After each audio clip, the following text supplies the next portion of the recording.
hell was Sorry. that? Advert that come up on your video. Right.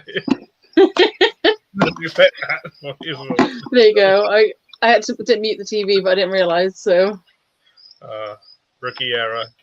yeah. Everyone, hopefully you can all see and hear the two of us. Hopefully not. Here we are. Should be live. Yeah, it looks like we're live. Also, hey Craig, hey Somerset, hey Susan, hey Greg, hey Christopher, hey Aaron, hey Jackie, hey Kathy. Everyone. If I've missed anyone, I do apologise. Hello. So Transit's going to be a chill one. Sort of open mic, but if people, so you can come up on screen if you'd like to, just let me know. And if I've got you on other social media, I will just privately send you the link. I won't be putting the link in the chat, just in case you get completely random people sometimes. Sorry, I'm having such a rookie night. I'm not doing it on purpose. I'm literally trying to delete crap off my phone. So I apologise. Hey, I'm trying to make the video from the weekend, but I can't make it because I can't fit anything on my phone. Hey, Osman. How is everyone tonight? Well, I'm cooking chocolate brownies, Phil, so I'm having a whale of fun. Oh, am I having some, Terry? I've got kids. If he does it really well, because he's doing it in the air fryer, so if he does it well, he might bring some on the weekend. Because we haven't got an oven at the minute because the element's blown, so we need to buy a new one. It's not hard to fix. It's easy and it's not very expensive, but it's just I haven't got the money to buy the part. So, but yeah, at the minute we're just doing what we can with the air fryer and the slow cooker. So yeah, and the microwave. Microwave's very handy too. Regular cooker as well. Yeah, I know my parents mainly use their air fryer nowadays more than their oven. To be honest, I'm wondering whether or not we actually need the oven. You need it for big pizzas and stuff. Oh yeah, pizzas. We need it. I think We eat a lot of pizza. Well, I don't eat pizza very often, but Carrie and the kids eat pizza all the time. It's easy when I come home at work. Don't at all, but yeah, they've got one of these big ninja ones that has 2 drawers that you can sync up and stuff. And yeah, I think about getting awesome. Use a lot less battery. Hey, Philip. Hey, Philip. I'm itchy. Fair enough. Irritating hairs in that box. How are your cockroaches doing, Philip? Hope they're good.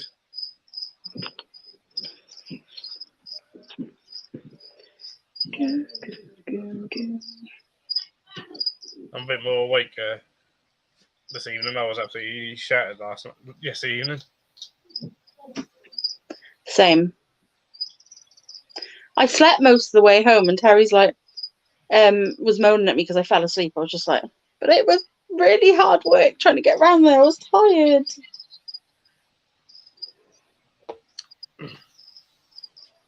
So, it was a good show, though. It was. I did enjoy it. So, definitely need to make sure I'm on the ball and getting a table for next year. Yeah, same. Have they actually released other London tables yet? I haven't looked, to be honest, because I'm already booked. Don't rub it in, Phil. Well, if we can't get a table, we're just not going because it's not worth our while. So, because there's nothing we want. The only thing we'd be going for is to meet up. Let's have a look and see.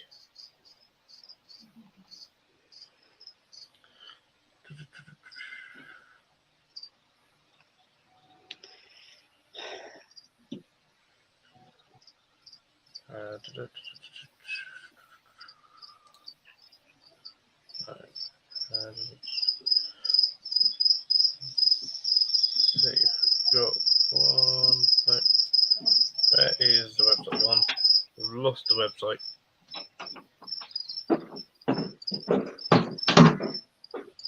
I will pay somebody 10 quid to kill those crickets. there's less of them this evening than there was yesterday evening. So there's less of them this evening than there was yesterday evening. What? Crickets. Because Phil's fed his spiders. Yeah. I didn't know what you meant. Either that or Phil's chocolate coated them and eaten them. Not this Yeah. time. Not this time. Not this time. I love that. Well, I took my Noah monitor for a walk today, Phil, because it was like Nice. the road was like 27 degrees. I was like, that's warm enough to walk on for 5-10 minutes. It was fine until she got to a tree. They like trees. Yeah, I've never seen an animal go up a tree as fast in my whole life. I mean, yeah, show them a tree that they can climb on. They'll climb on it. Oh, she did. And then she stopped to like shoulder it and went, yeah, that's high enough. I'm a bit scared now. Pick me up, put me back on the floor. I go up and down. Sharon said hi. Craig said hi. Yeah. Sounds about right. Sounds about Right. Oh, and Philip said hi. Right, I Okay. gotta mute myself 1 second because I gotta get some music for this video.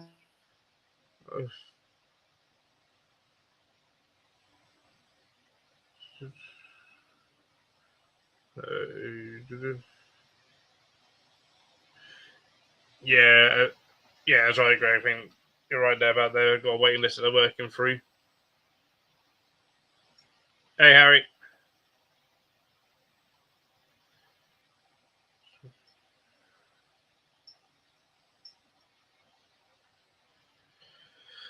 Oh, great, yeah. I know what you're talking about. They do play dead quite well. AC.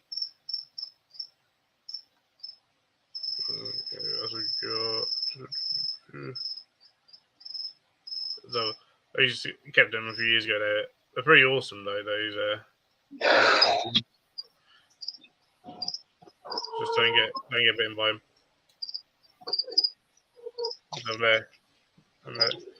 So I will be back. They're quite sort of effective of taking down their prey. That's for sure.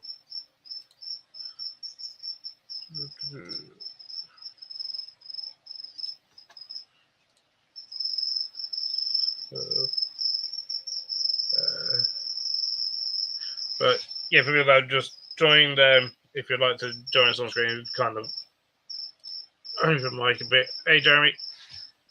Hello. As I've just shoot me, point. Say you'd like to in chat, and if I've got you on a social media, I'll send you the link privately. How you doing, Jeremy? Doing all right. Somewhat now. It's a little bit more quiet, but feeling a bit rough today, to be honest. So that's why the camera's off today. But I did promise I'd jump on screen. So, yeah, just this. It's been a bit of a up and down day today.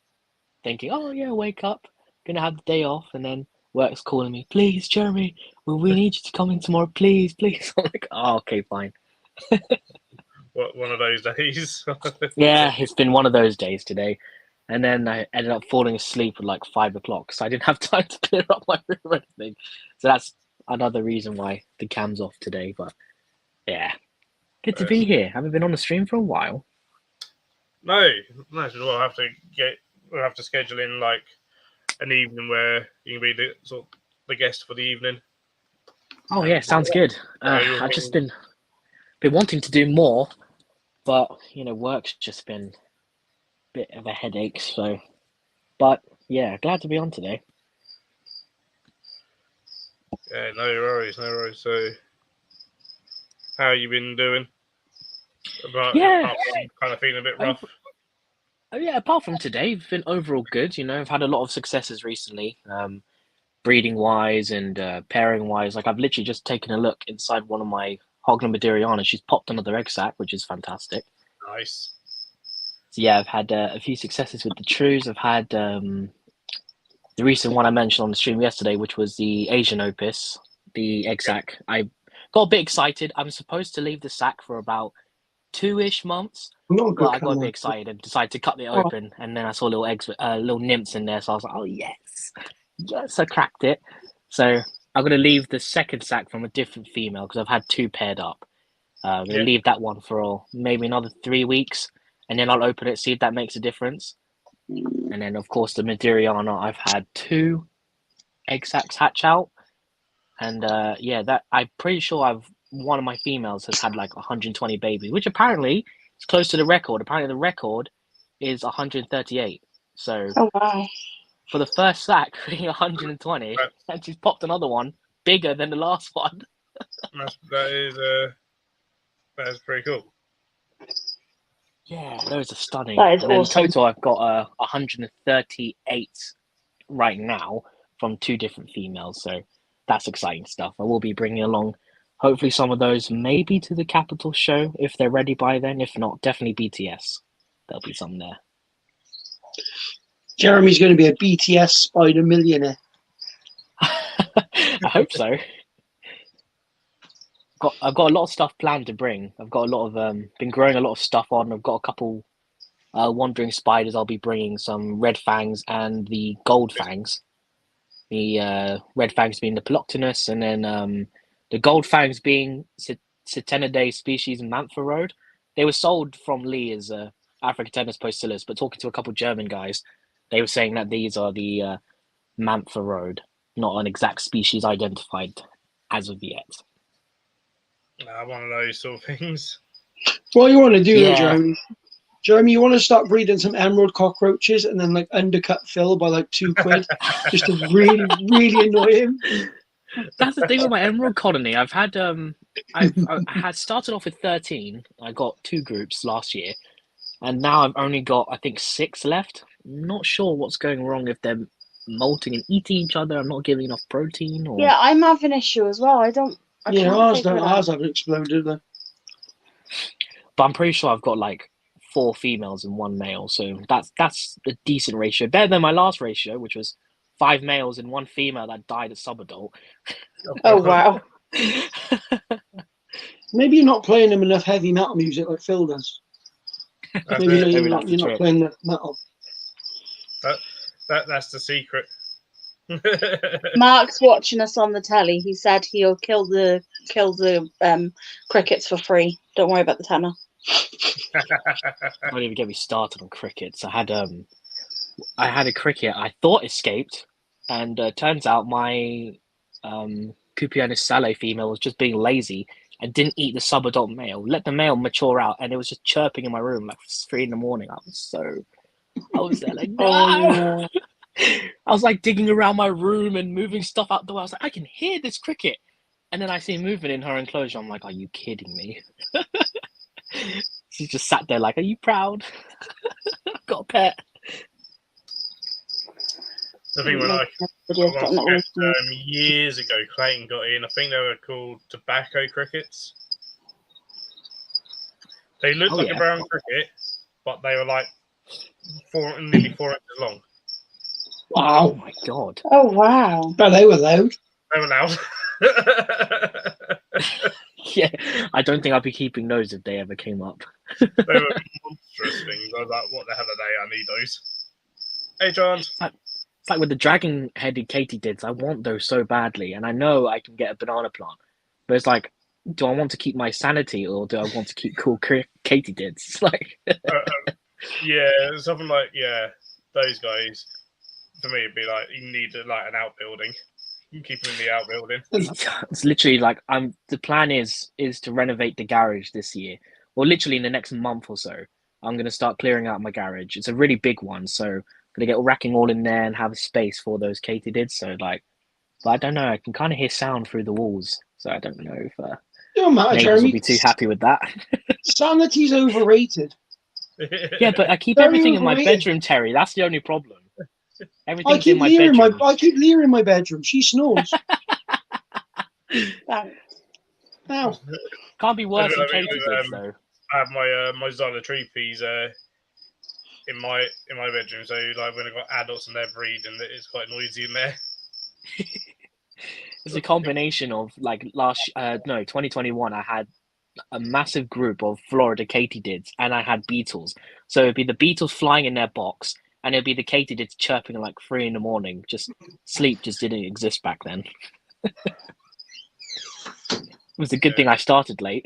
I could sleep in. That's it. with the Dragonheads, I believe John Loach has now bred those, hasn't he? I think. Oh, really? He has. He had a hatch, I think, Yeah, quite a fair few as well. which is pretty good. Really good Hey, achievement. Diana, hey, Emma, hey, Jim. Oh, Jim's Like, I got think I've scroll seen, from like, his one bedroom and they, captive and they bred won't shut up. thing online. It's like, but they were like in Asia, and of course they have access to them. So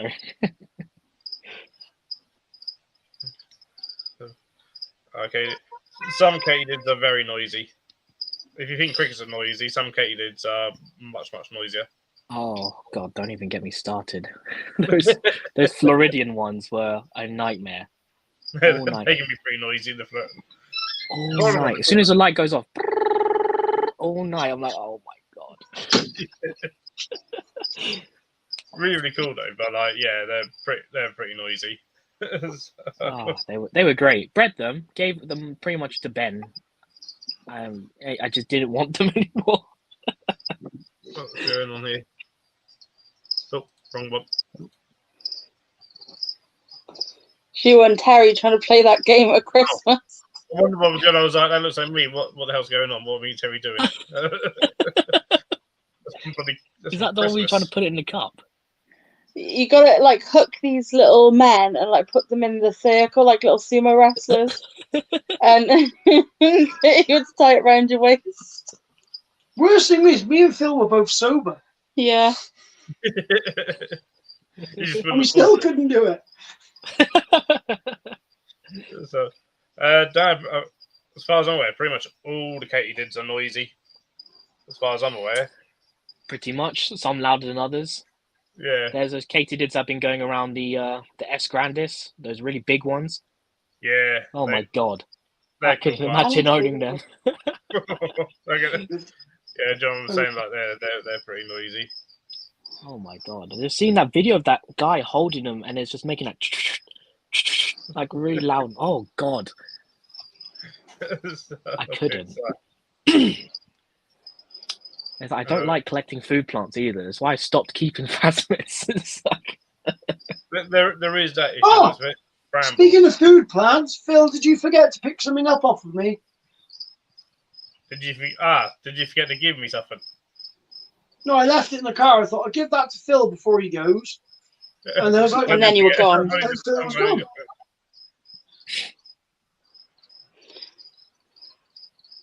So we brought it all the way home.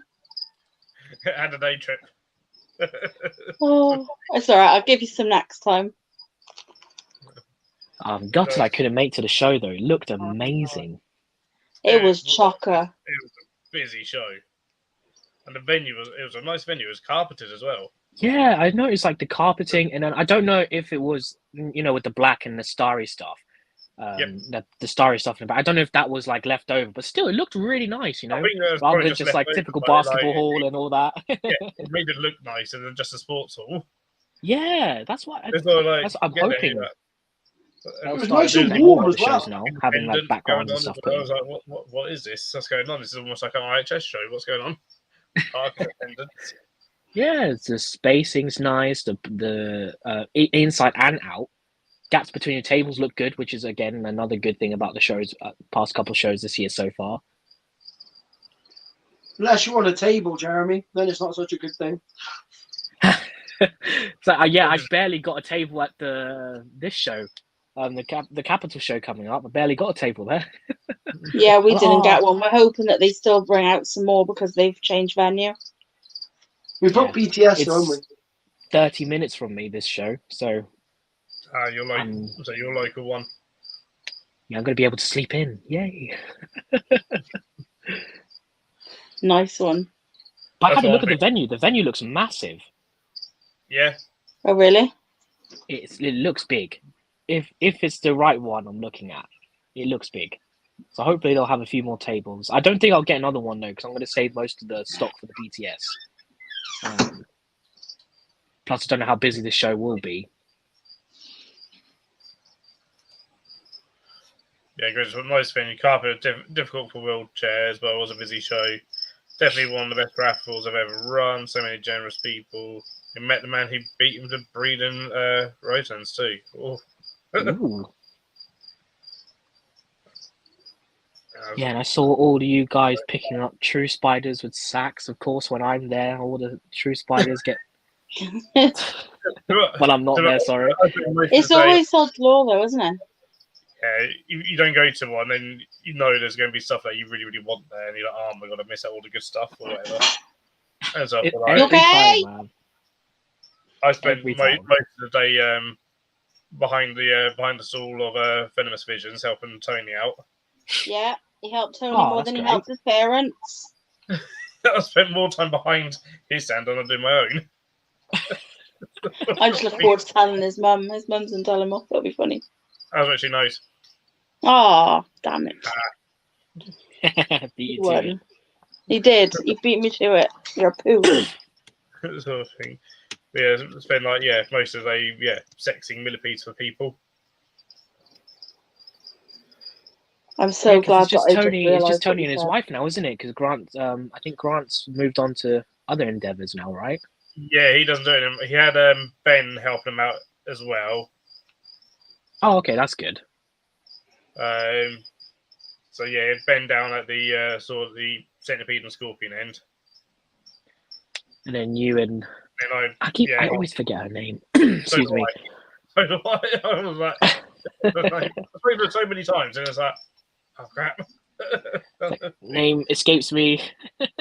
So, helping out with the millipedes and stuff. Well, she done sort of the water scorpions and the dung beetles and stuff. And the sort of the dry goods, because I think basically had a bit of a panic like just before it opened. Basically, I'm like, you know what? Yeah, normally there's the three of them, and we'll get someone else sometimes just to give them a bit of a hand every now and then. Yeah. And so, but of course, Grant doesn't do it anymore because he was the driver as well. Oh yeah, because he went Yeah, I with did see Kelly. Kelly this time, isn't it? They don't drive. It's all right. Yeah, it was always Grant that would drive him around. Yeah, and then because he'd be there, help him out. So he's like, he asked Scott if Scott knew anyone that would be in the queue that could potentially help him out because and Tony said to me that he said he needed someone obviously one that he could trust and two someone who actually knew stuff about any of the inverts. That would help. My camera and started filming me. What? Terry picked up my camera and was filming me while I wasn't looking yesterday. I'm going to kill him. I am going to kill him. That needs to go in the main video. Harry, we can't remember what her name was. Pretty bad. I should have a look, see if I can find out. It's like Because- Mark something? Matt? Something like we think it's something like that. We were saying last night. It's like, oh. Always escapes me. She's funny though. Very funny.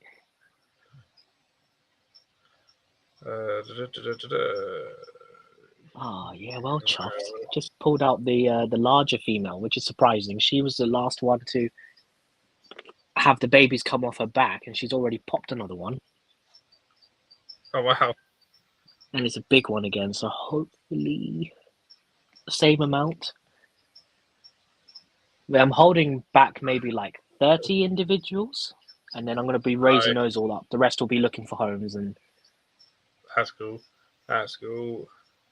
Ah, it doesn't actually say on his Facebook. Oh, that doesn't help. No, I was like, oh no, nothing. Damn it. This is very elusive. That's all right. Hey, Brandon. Any inverts or feeders for sale? I don't.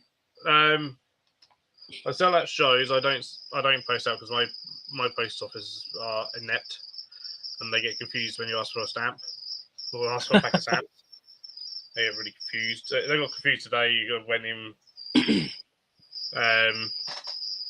with my energy voucher thing, the government top up energy voucher, and I got really confused. I'll just be back 1 second. There we go. Cheers, Greg. That's Fari.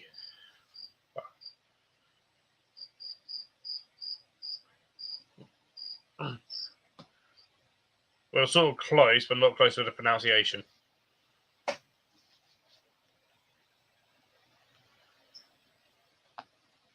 See, I didn't, Diana.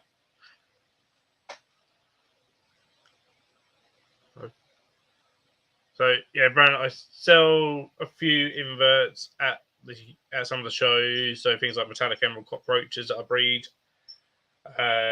headlight cockroaches that I breed, banana cockroaches, sometimes some stick insects, depending on how big they are and stuff. Sometimes isopods if I've got plenty of a species. So something I'll probably have Panda Kings available again sort of soonish. So it's always going to have 2 species of assassin bug available fairly soon. They're still growing a bit, but yeah, I'm back. My apologies. The Arthas and the yellow spot, the Goose and the Penis, I'll have available soon. Yellow spots. I'll be interested in those. Yeah, the yellow spot assassins. Yeah, Patimeris, Goose and the Penis. Never see those. I've seen them for sale when I was first in the hobby in 2019 and never seen any since. And maybe is that when I got these? Or may have had. I'm trying to think when I actually got them, because I got my first ones from Arthropodia from Paris. Oh, okay. So when they were able to come over, there was at one of the sea shows, and they had those. They had mumbos, which you don't see mumbos that often nowadays either. No. You see mumbos all the time, and they had Bigotatus and stuff. And I was sort of like, everyone was going for like those ones, and no one was going for the yellow spots. So I was like, I don't see the yellow spots. I don't know very often, if at all. I'm going to go for yellow spots. Oh yeah. How are they breeding wise? Are they fairly slow, or are they quite similar to like the white spots? Pretty much the same. Oh, that's good then. Yeah. I mean, you'll have a species that no one else has. It's like flood them with water, and they hatch out really quickly. That's just like with the spider, not the spine. Is it spine? No, Horrid Kings. That's it. Horrida. Yeah, the Horrida. Yeah. But I mean, Diana, they got them on Spider Shop. The document. You talking about the Ducky Pill Millipede? They are cute. Very cool. Got the Carnifex. I keep looking, hoping to see babies, because Ely Exotics, not far from me, they've got baby Carnifex from their wow. in their shop. My friend's got the lipsticks. She's had a batch of babies from her species lipstick. Nice. Oh wow. All of my Carnifex have matured now. They've all molted twice in my care, so I'm hoping they'll start breeding soon if I've got a pair. Fingers crossed. Mine I've got 6 of them. I kind of panicked with it, but I think they went through a little bit of a dormancy period. Yeah, where they would disappear under the substrate. Yeah, completely disappeared. And then over the past week or maybe a couple of weeks or so, they've all just appeared again. And become reactive. And I was like, okay. It's strange. It's like I don't see them for like a couple of months, and then they pop out eating all kinds of protein, exactly, and then they'll disappear again. So it's clearly, if we both had that, I would imagine others would have done as well. So I'm wondering if that's potentially something that something like with or something maybe. Just hope I'll see some little baby Carnifex soon. That's so cute.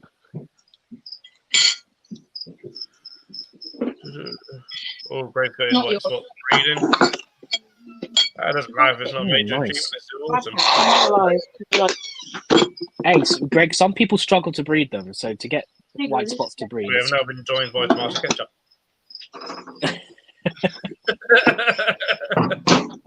My child.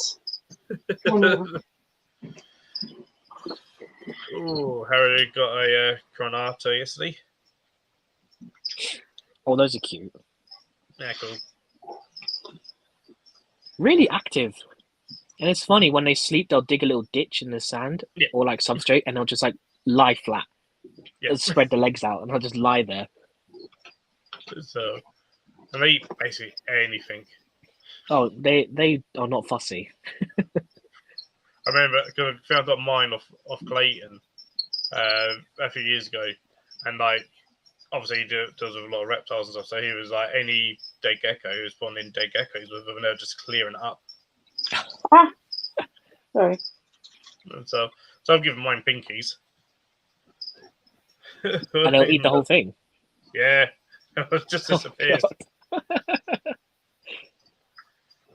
Death Head They are roaches will eat the machines. entire pinky. and Yeah, leave nothing. deathheads will eat everything. Oh yeah, there's a lot of millipedes will as well.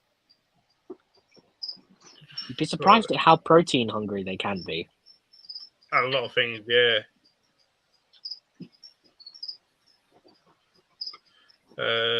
Someone said, no, we're not talking about the rubber ducky isopod, which, yeah, there's a species of pill millipede that's black and yellow that spiders are calling ducky.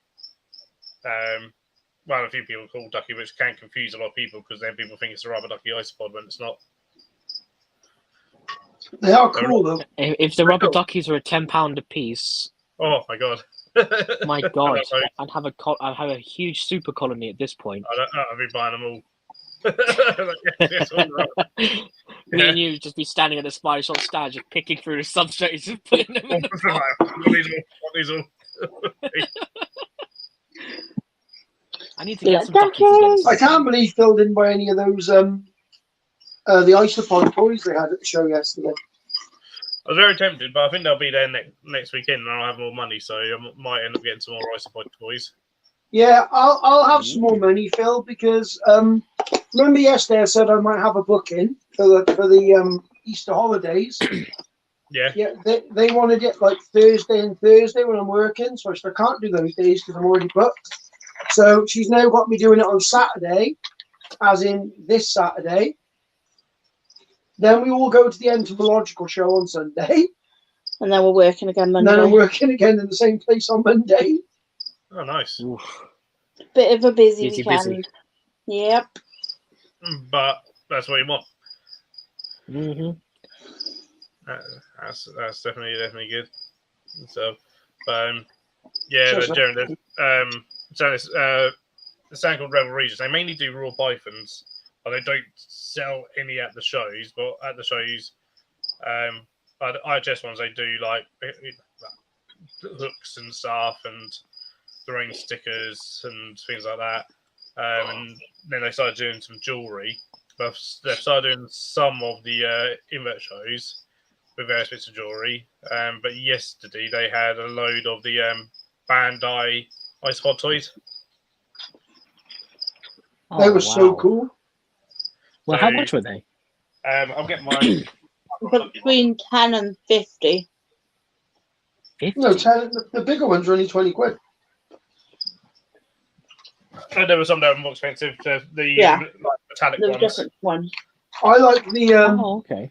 what was Oh, one they those had? ones. Oh, Oh, the I'm picking armadillo. some up if These I ever go ones. to one of Oh, the So I got shows. it from Malquatica at the Sheffield show for 25, but they had these for 30 quid. And like they got like the Clue Guy one there. And then they got smaller ones, which Steve got one. Steve got one that was like kind of a clear one. As you say, you could put like some black and yellow markings on it to make it a magic potion. He also had armadillos there and stuff as well. Oh yeah, there's a toy armadillo. Yeah, Steve, there we go. You got armadillidium style one for tenner. Ooh. Then you won all the I might prizes have in the to- raffle. And then had like In the raffle. I couldn't believe it when he sent a Legion message in the group well. chat and said he won 6 prizes. I was dying. Yeah. Yeah. It was like me at Brighton the other year all over again. I was laughing so much when I saw you just carrying like half the table. It was hilarious. When he ran out of tickets to win, then Scott, me, Thomas won because we all stood next to him. I'm telling you, I should have found him at the because I at the what was it? What was the show called again? Oh, my mind is wavering today. Last month's show. I don't know if you're talking about these, they're available at some of the shows. You can sometimes find them, but some of them are hugely expensive online. I'm not sure if Revel. Let me have a look and see if Revelry just sell them online. They might do. There was some really cool stuff at that There we show. go, Taunton. It wasn't like just bugs. But there was different enclosures Hey, Mel. that I haven't seen before. Why did you get the spicy ones? Hey, So they mate. had- But the variety of species looked really nice yesterday. Mm. There was some decent stuff. Looks like they don't have their own website.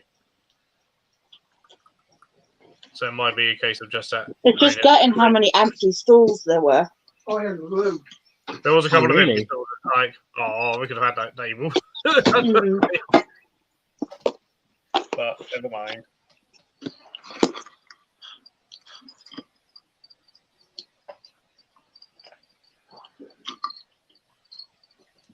Well, there we go. Greg won 3 prizes, gave 1 to Ez, 1 to Rachel, and kept 1 for himself. And Benzan won 1 and let him have it. Nice. Oh, Oh, nice. Ben's dad is great.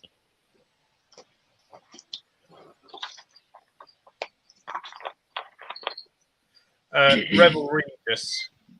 Sorry, bit.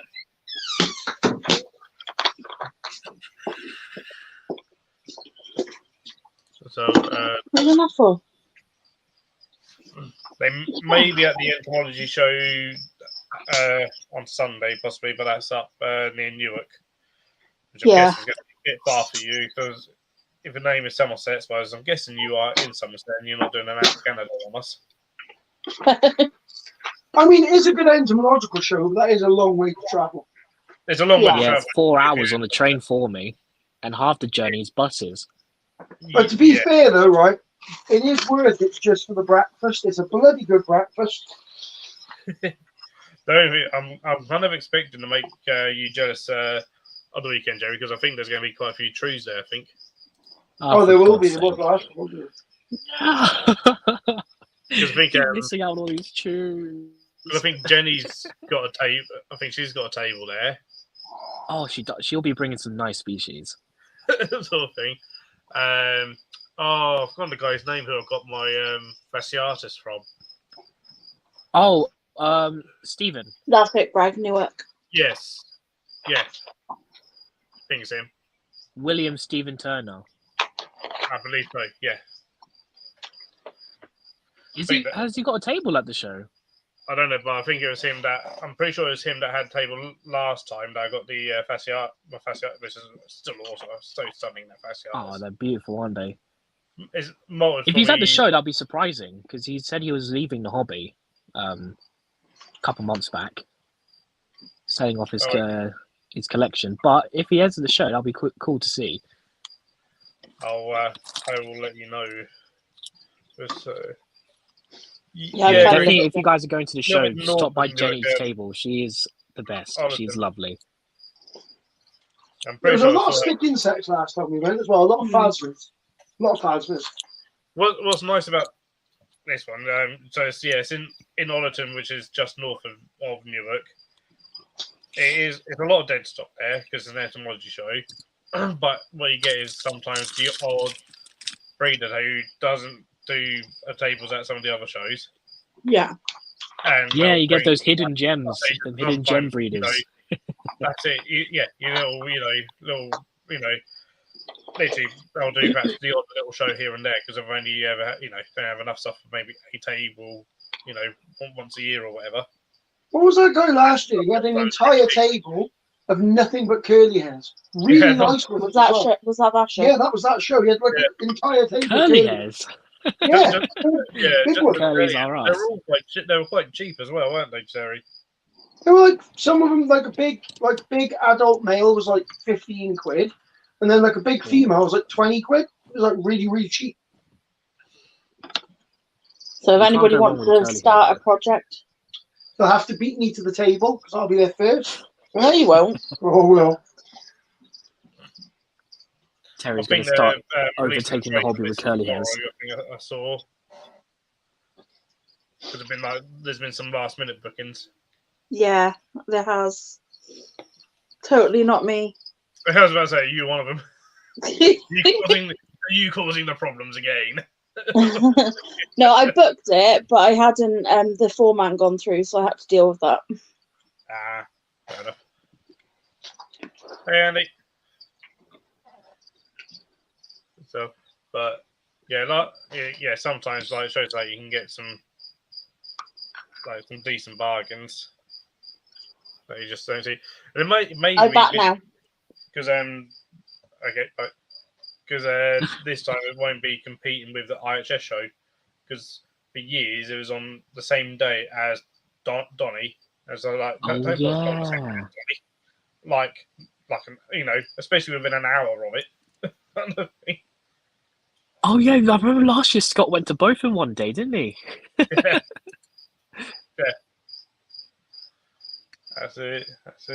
Well, no, I'm hoping the not King shows. Yeah, I should hopefully be attending them. I doubt I'll be trading there, but nevertheless, I'll be going mostly for the dry stock because you get some good deals on dry stock there. You can get some especially very good plants. Stock. I need plants. Always need plants. More pothos, please. Go on MK Exotics and use my discount code.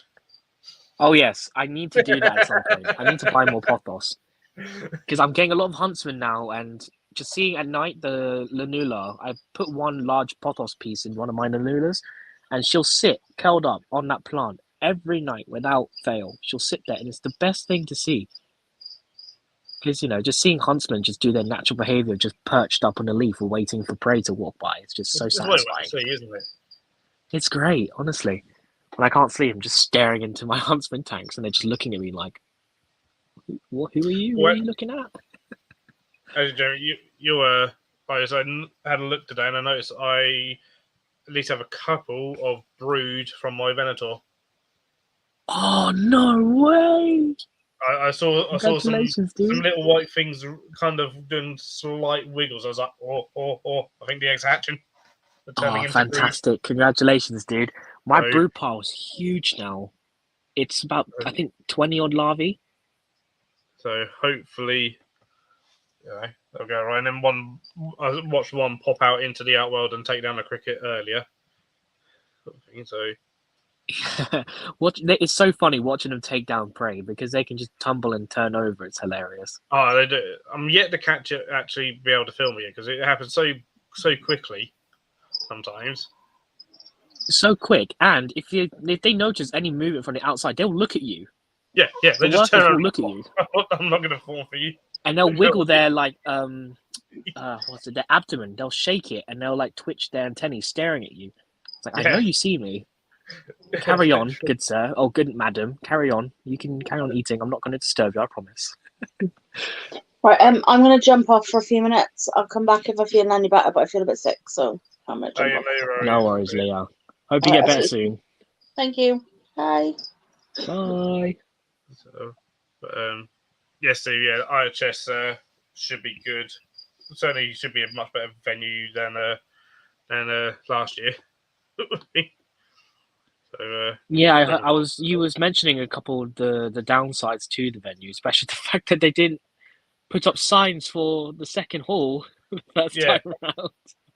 First time around, no one knew it was there, and then they put up roller banners for the second time, and then Exoterra set up all their stuff in front of them. So Matthew and customer care went and moved the signs again. It was like, for sake, stuff. But you've got these signs. I mean, just let Exoterra just block them on the thing so no one can actually see the signs. And it's like, oh, okay. We'll shimmy the signs to an actual visible area. Well, that's it. So they moved them.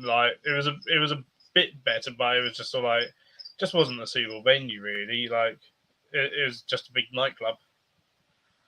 Really? Yeah. Basically, on music. Well, for the second one last year in Manchester, I was actually tempted to go, but I couldn't afford it at the time. But there was a metal festival in there the night before. No way. There's Damnation Metal Festival. And when we got there was still The floors were sticky. Oh There was puddles on the floor. There was like vomit. Was it across carpeted? No, it wasn't carpeted. Oh, that's even worse. But they just cleaned the venue just to kind of couldn't be bothered to clean it. After it's like you must hire like nighttime cleaners. Like surely like Yeah, there's it's like, companies out there I that can do imagine that. just leaving the venue carrying snakes with And it's all just sticky like, feet on the way out. puddled and like the toilets hadn't been cleaned or anything like that. There was vomit outside. Oh, So no. it was sort of like and smashed burgers everywhere and stuff. I'm like, seriously, what's going on? Like, Well, these the things bearded happen dragons or at tigers at get out, any they'll kind have of some free food. music event. These things happen. But if you're having Mm-hmm. an event on the next day that's something completely different, clean it up. Yeah. So the least you could do, I mean, you're taking money from the host organizers. At least clean it. Yeah. Don't have to be That's- spick and span, but just no food on the floor and vomit That's it. everywhere. Just but, general cleaning would be nice. So yeah, hopefully it'll be a bit cleaner at Milton Keynes at the Marshalls Arena, sort of thing. Hopefully. And we'll just look back because when you look at it, it was quite a dark venue, so it just made it look dark and dingy. The lighting wasn't great, and then the main hall, we had all the people with different systems of like with LED lights to light up the animals so you can see them better and stuff. As they were plugging them in, kept tripping the power. I'm like, what the hell is this? Yeah, I can see why they moved from Manchester now. So this is not a suitable venue for this.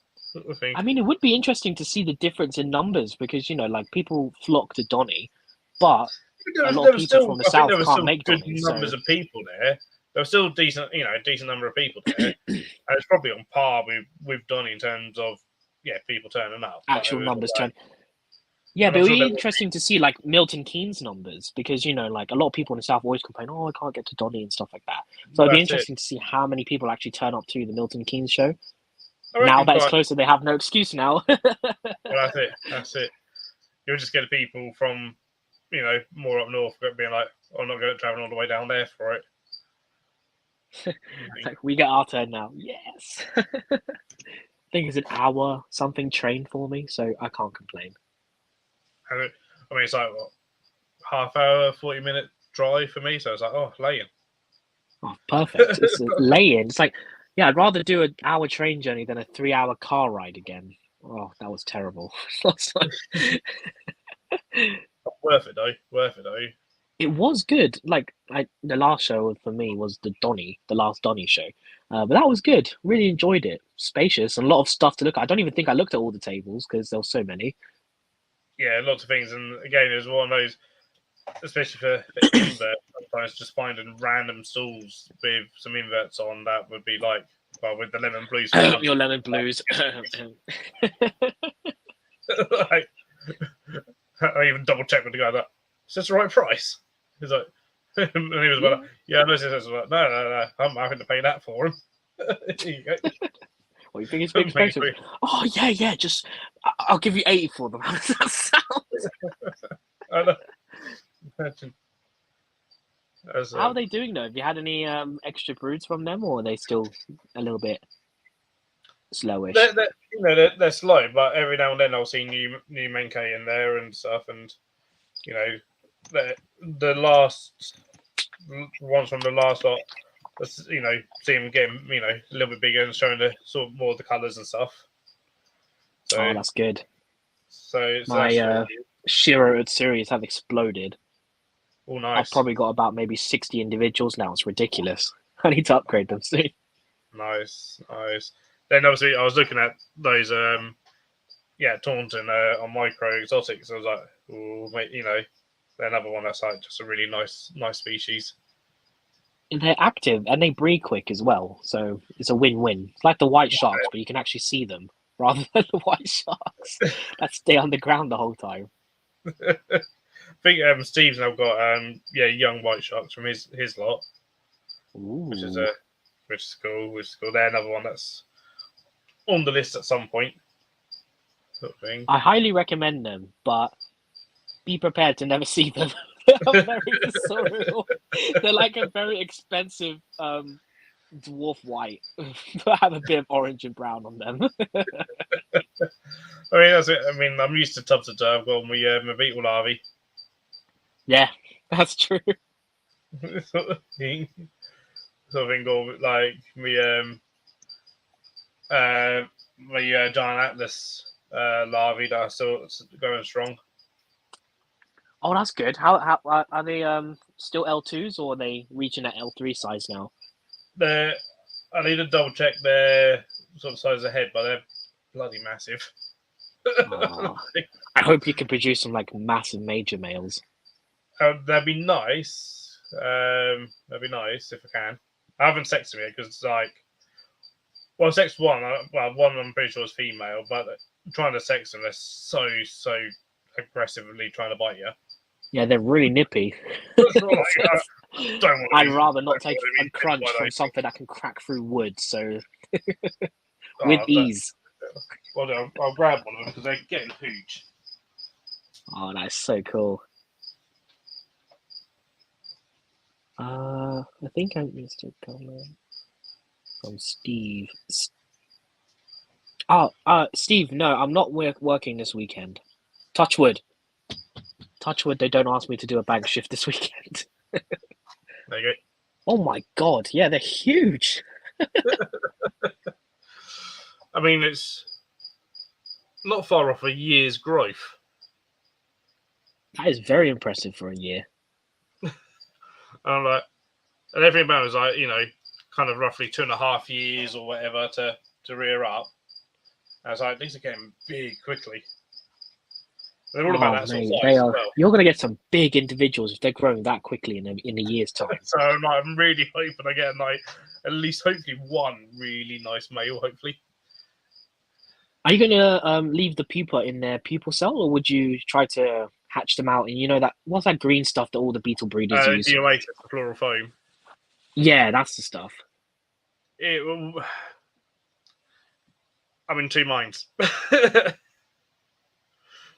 Very much depends. If they do their pupal chamber properly and it looks strong enough, I'll leave them. You'll just leave them alone, yeah. Probably. If they end up doing a xylotrepes on me and not actually producing a pupal chamber and just pupating, then I'll pop them in a fake take them out. Yeah, just to be on the safe side. Sort of thing, but it's all like I'll cross that bridge when I come to it a little bit. Yeah, that's not something you have to worry about probably for another year and a half, to be honest. That's it. I mean, same goes for like things like my dynasties as well. Oh, the ones you got from a couple of years back, isn't it? From the spider shop, right?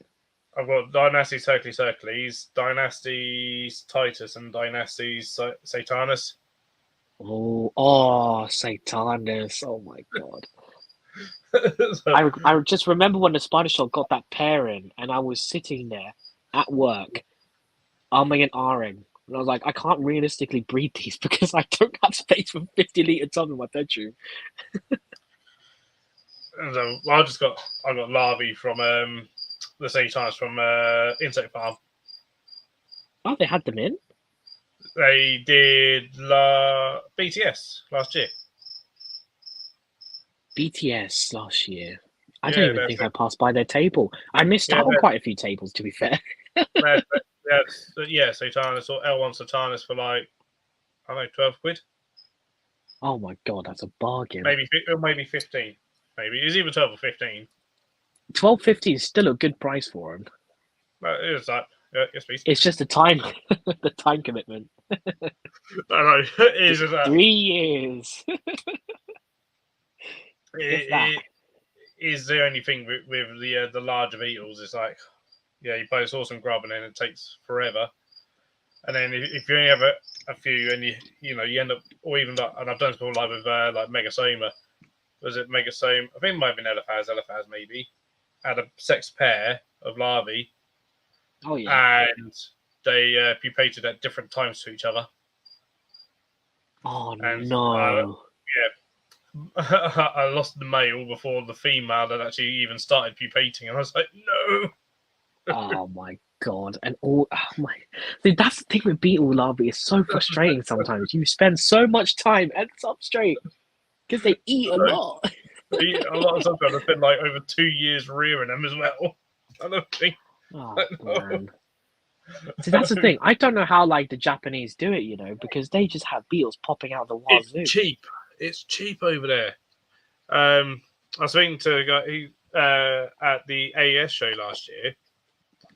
Got a boy's book off him actually, and I was chatting about bills over there, and it's all available in the supermarkets as well. What, beetles? Beetle stuff, all the stuff. You can go basically. Really?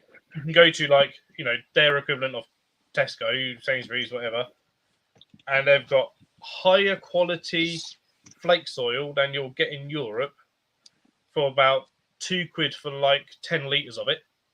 Oh my god! And their lowest grade kimchi, which again is higher grade than anything you're going to get in Europe, is again like £2 to £3 for like a big vat of it. Because it's all mass produced. Yeah, it's a big thing over there. The beetle stuff. It's such a big thing in Japan, Taiwan, and stuff that. Yeah, I've seen photos and stuff and video footage of like aisles and aisle of a supermarket. Basically like the pet aisle, but instead of cat and dog food and rabbit food, it's beetle stuff. Beetle stuff. I wonder. Do you think if someone was to go to Japan and like bring stuff back in a suitcase, would you be allowed to do that? Or I have no idea. No idea. I don't know because I know you're not allowed to export stuff out of Japan without license. It's kind of transporting soils and a lot of.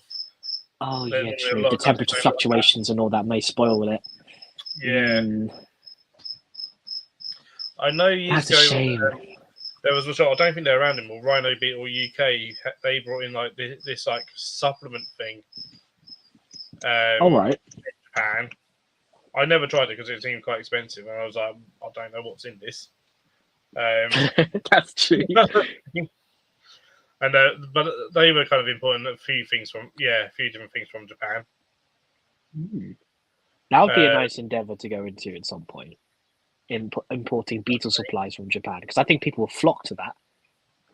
I mean, if it's able to do it, and to do it affordably, because that's the only thing with the beetle stuff is, like Spice Shop doing it to an extent of producing flake soil and stuff, and Insect Farm doing their bits. We need someone who's able to do it on a big mass scale. To do it affordably. Yeah, that's the only thing. Especially with Kraken Kimchi as well, because it seems like of course, they have the mass production stuff, but the stuff there is like 10 times better than what we get here. It's so much better, and they got like different strains of it for various stag beetles as well. Yeah, they have a preferable mushroom or mycelium for each species. It's ridiculous. Yep. Absolutely. It's like, oh, you want big Titanus? Well, use this species. Oh, you want big Odontobalis? Well, Odontobalis are reared on sawdust, aren't they? It's absolutely crazy. Like, I spoke to a friend of mine from Chester, Tamas. He's like big into his beetles and stuff, and like he said, like, he's like, you can't just use any old kimchi for stuff. He's like, you want the exact one and this, that, the other. And some of the stuff he's done with beetles is like amazing. One time with he was bringing Xylotropes for the zoo up there, and he's crazy in the best possible ways. He looks at an invert breeds, and out of he had a few pairs of them, and he filled up an entire cupboard full of larvae. They were all individually labelled. Just mass breeding these Xylotropes. And how many larvae you got? And he was like, over 1,000. Oh my god! They're like, Okay, what are you doing with those? We're rearing them. Like, okay. What, you want to give me a couple? They're like, what is going on? We've got all these individual tubs of beetle larvae. That is hilarious, though. Just seeing like an enclosure with like 50 plus trophies just all crowded in together. It's insane. And like, I remember he sent like a friend of mine like quite a lot of Porcelio expanses. Oh, Like, sent like over 100. oh my god! Just like, oh, you go, have a load of expanses. And like, I was like, dude, you know how much these are worth? And he just sent me. He was like, yeah, but I've got thousands of them. He was like, well, how?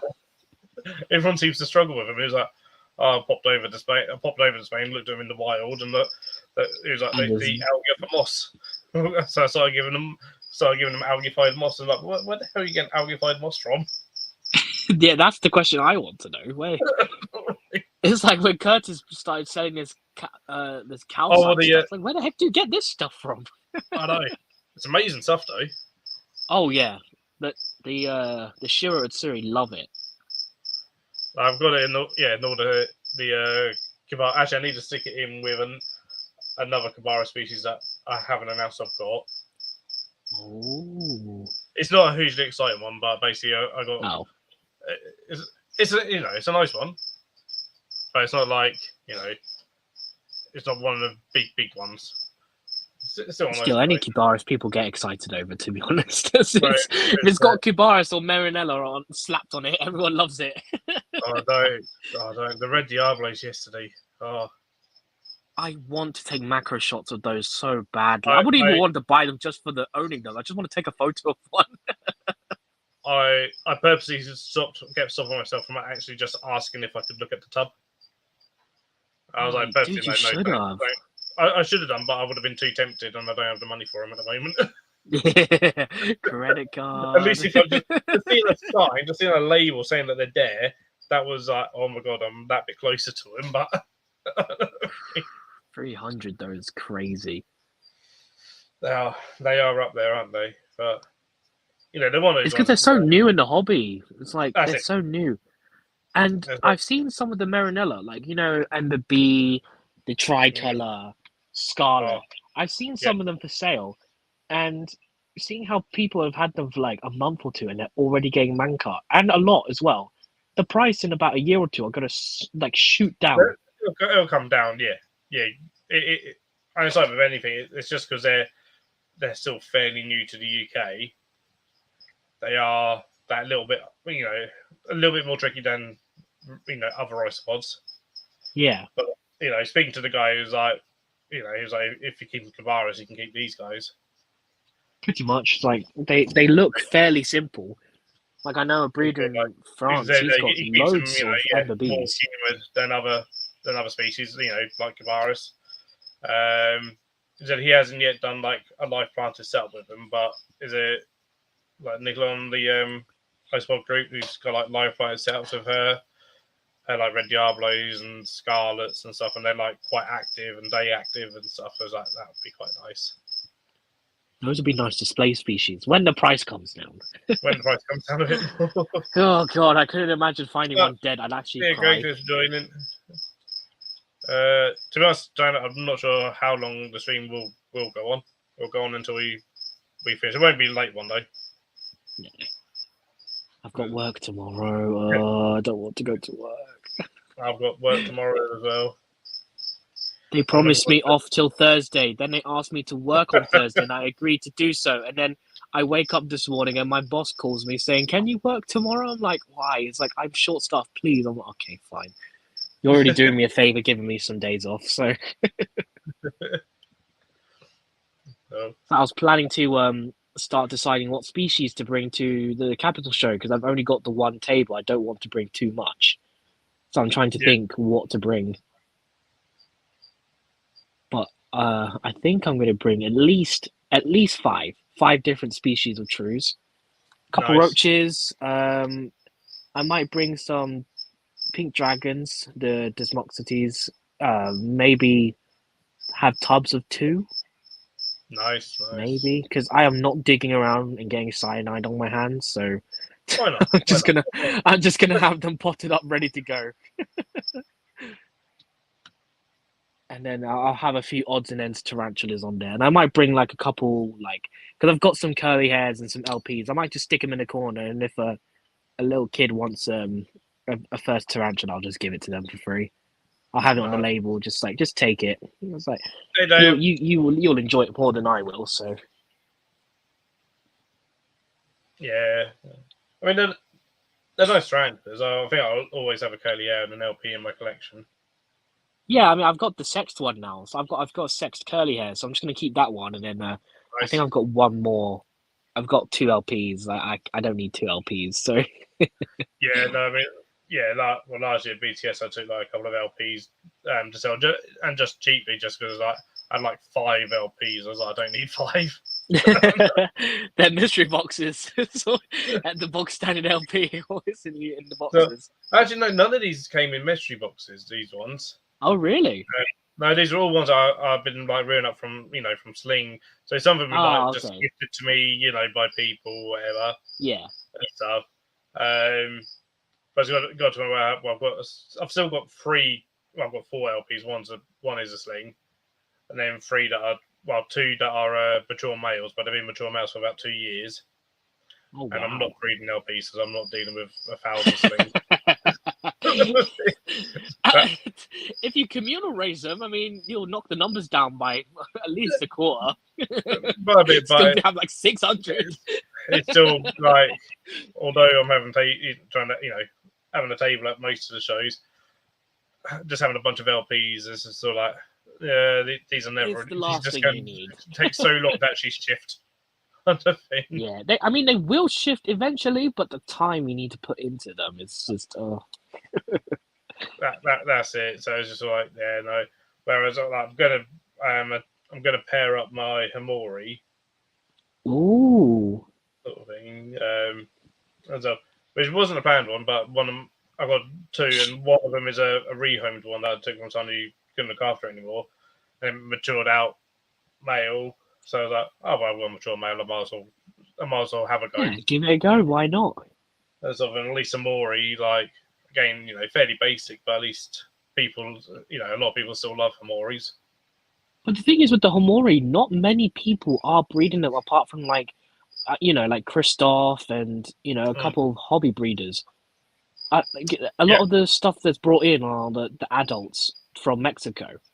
Yep. And then the occasional import from Europe, which have like a few hundred Hamori. I think that the whole Brachypelma genus, not a lot of people are working with them. And I think it's just the trouble of 1, getting the males, 2, getting them to drop. The whole process, I think it's just what puts people off breeding brackies nowadays. Probably, because it's like, it's not, yeah, you look at it, it's like, okay, it's not the easiest of things to do. No. Sort of thing, but give it a go, it's worth having a go. Yeah, I mean, if you got them there, it's like with the Balfouri. It's like, I never thought I'd be pairing Balfouri, but I bought a collection of someone. I had 2 mature males hook out. I had Ben give me a female and swaps for a couple bits. So I just said, yeah, why not give it a go? I had the Balfouri lay a sack. She ate it. I swear to God, tarantulas and me I just don't work out. I don't know why. But I'm fattening her up again, so I'm going to do another flood in maybe another month or so, see if she'll drop me another sack. She's getting big again. Yeah.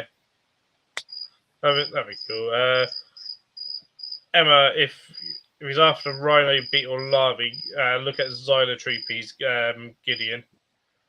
They're the easiest rhino beetle larvae and probably one of the quickest as well. Yeah, don't they like mature out in like 6 to 8 months? Yeah, it doesn't take a huge amount of time, which is nice.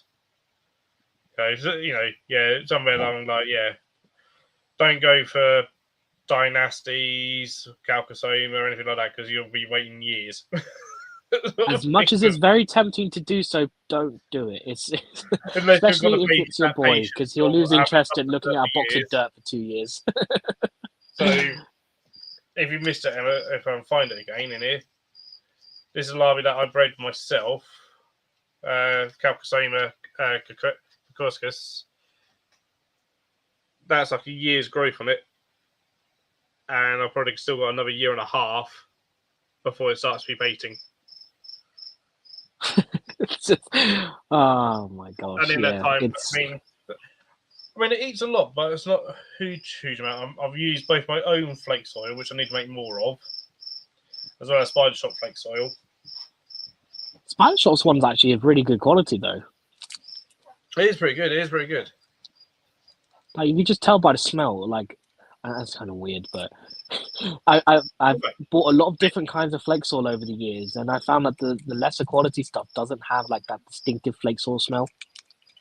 It's kind of hard to describe. It just smells like flake soil. It's got that. It's sort of earthy to some extent. Kind of like mushroomy kind of smell. Yeah. No, I'll put it in chat, Emma. But like, I was just when I tried mine, I was like constantly looking at my flake soil like almost daily, making sure it wasn't like going south. Moldy. It's like every day opening up and sniffing it, kind of thing. It's like that smells kind of like wine. That shouldn't smell like that. Exactly. I think that's one thing. Once the garage is set up, I'm going to try and make a massive batch of flake soil.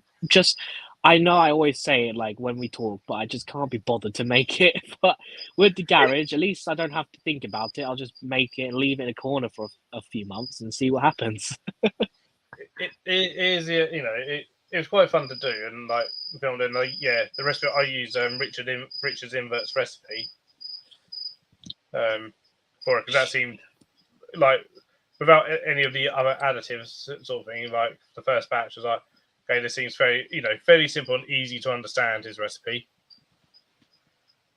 sort of thing. And I mean, it seemed to work, but it did take a few months to get the end product. It looks like it might have actually turned into flake soil, possibly. And they absolutely loved it. So I was like, cool, and they've got big on it.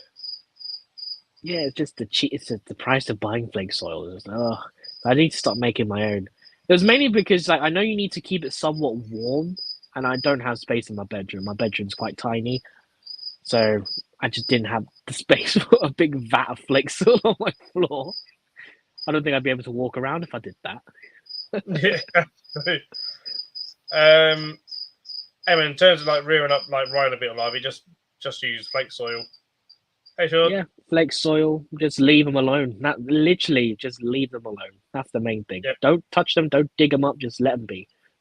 And then just all I do is as this kind of goes down, I just top it up. Yeah. And if they get a bit big, sorry, tongue twisted there. If they get a bit big for the tub, just dig them out. Put some fresh soil in to a larger tub. But the thing is, dig a hole and put some of the old substrate into there, because their stomach bacteria is still used to that previous flake soil. So that's why some people go wrong with the larvae. Is when they move them into larger tubs, they don't put the previous flake soil in, and they just don't thrive after that because the gut bacteria is still used to the previous batch of food. You never want to put them into completely clean environment. And it's also good, like when making flake soil, to actually even put some old and even some frass into a new batch of flake soil. No, that's a good idea. And so I've certainly seen that tip before. Like, breaks, put some old stuff in there as well, and it will like help kickstart it, and also get that bacteria in there. I keep beetle frass for my plants. I feel like I've seen that they benefit from having the frass underneath their roots. Little fertilizer bombs. Yeah, that's like literally. I just keep a big tub of old poo in the corner. Years ago, I filled up a pot just with rhino beetle larvae frass. Start cutting it in, and boom, they shot up. It's crazy how much they grow. It's crazy. It was like literally fertilizer bombs. Oh, hey, Necron Streams. I will good. Off topic, we're going to be doing an Isopod tour video. I will do another one because there'll be a video coming out where I've added a whole bunch of other isopods from a nice mystery box gift that I was gifted. Ooh, very nice. There's some very nice species in there. I'm hopefully. I've been saying this for probably almost 2 years now. I need to do a tour video, but I keep adding stuff, and I always have that thing. What's the point of me doing a tour video, and then I'm gonna have more species in the next week? Quote of the stream, Jeremy: "I keep a tub of poo in the corner." That's gonna be your tagline now. That's my tagline. Jeremy's Wild World. I keep a tub of poo in the corner. It's beneficial, and it's not my own, and it's not horse, so it doesn't smell. We'll do another isopod sort of what I've got in the collection, and there's still loads I need to make. I still need to make my tarantula ones. So, which will probably be like a 2-parter, because I'll probably do like the slings as a separate one, possibly. Maybe. Depends how long all the footage is, really. It's like I want to do the True Spider stuff, but I'm trying to. I was thinking about doing obviously I've been working with the True Spiders breeding wise now. As much as I wanted to put breeding videos out there, I want to have like a complete video. So from raising slings, rehousings, pairing, egg sac production, and then talk about that for the whole thing. It's like I paired the Denopus over a month ago now. Obviously, I've had success with it, but I don't want to release the footage yet because one, I think I'm the only one that's ever recorded the actual insertion of Asian Opus. Asian Opus, sorry, not Denopus, Asian Opus. Stupid scientific name, I hate it. It's a stupid name. It's so stupid. It makes no sense. Why are they called Asian Opus? It's like I sat there 40 minutes watching this male just twitch, walk around, bite. No. It's interesting mating behavior. He'll walk around and snip off webbing of the female, go back. He'll start shaking, tapping her, move around, bite, tap, and then all of a sudden he'll just dart in there and poke her a few times in the epigene, and off he goes, runs away, starts cleaning his pedipalps. I'm like, oh, okay, that's interesting. Because you get a lot of courtship footage on YouTube. I think there's a few videos out there, but you never see the insertion, and I'm really excited to be able to document it and put it out there for people to see. Because a lot of times with these, if people do manage to get a pair, it's stick them in and hope for the best. Because the male won't do anything and blah, blah, blah, blah. But that is just not true, because my male was very receptive. As soon as I put them in with both females, he was actively looking for them. So I'm going to hopefully do like a whole thing, rearing the slings and putting it all together in air quotes, like kind of like, how like Tom Moran does his like ultimate thing with his like species and stuff like that. So with the True Spiders, kind of like that. So fingers crossed, I get these nymphs all raised up, and I'll probably do the same with the Maderiana as well, because a lot of Schmitzy videos, but no Maderiana videos. So yeah, again, that'd be really, really cool. It's a bit like I managed to get but it's very, very rough because I didn't want to disturb them, but when I paired up my my Nevos. Oh yeah. Stuff sort of at the beginning of March actually. So I mean there was sort of thing about about nearly 20 minutes of footage of the male Nevo Pyrocontitis doing the very much jerky movements around and stuff to attract the female and stuff, and then doing it. And it was like all text, but she was like, "Yep, I'm here," happy to be led around and stuff. I was like, "Oh, nice." And then it was hilarious. As soon as the male was like, "Right, we're done," he then went in and gave her a sting and chased her off. And then he was like, "This is my bit of court. Come saying it." You picked up now. This is my spot. Like, I don't want anything to do with you now. I'm done. It's a one and done thing. Goodbye. Literally, she was like, "Oh, okay," and ran off. I was like, oh, fair enough. That stuff. And it's I like love with me, watching scorpion courtship. It's me so my fascinating to Spinnifer watch. tried to pair up my Spinnifer. I've got a big male, and he was doing all the right things, doing all the right sort of jittery, vibrating himself and all this and the other. Went up to, and female kind of came up to him, touched him, and then she legged it. Oh no. I've never seen one move so quick. She like flew across the enclosure, like run away with her palps flying in the air. Be like, oh my god! I had a successful pairing on my Spinnifer, but unfortunately my female died. Had a similar thing to Tim with his Vitaurus, where the pairing was good, she looked swollen, and then all of a sudden she's just dead. It was gutting. It is going when that happens. Very much going. I just found my today. I found my female Vitaurus passed away, and I was like, no.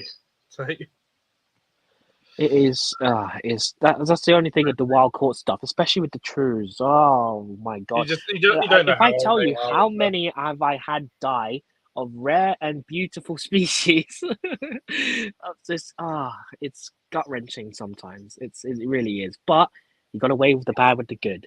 You know, that's it. That's it. Oh, thanks, Steve.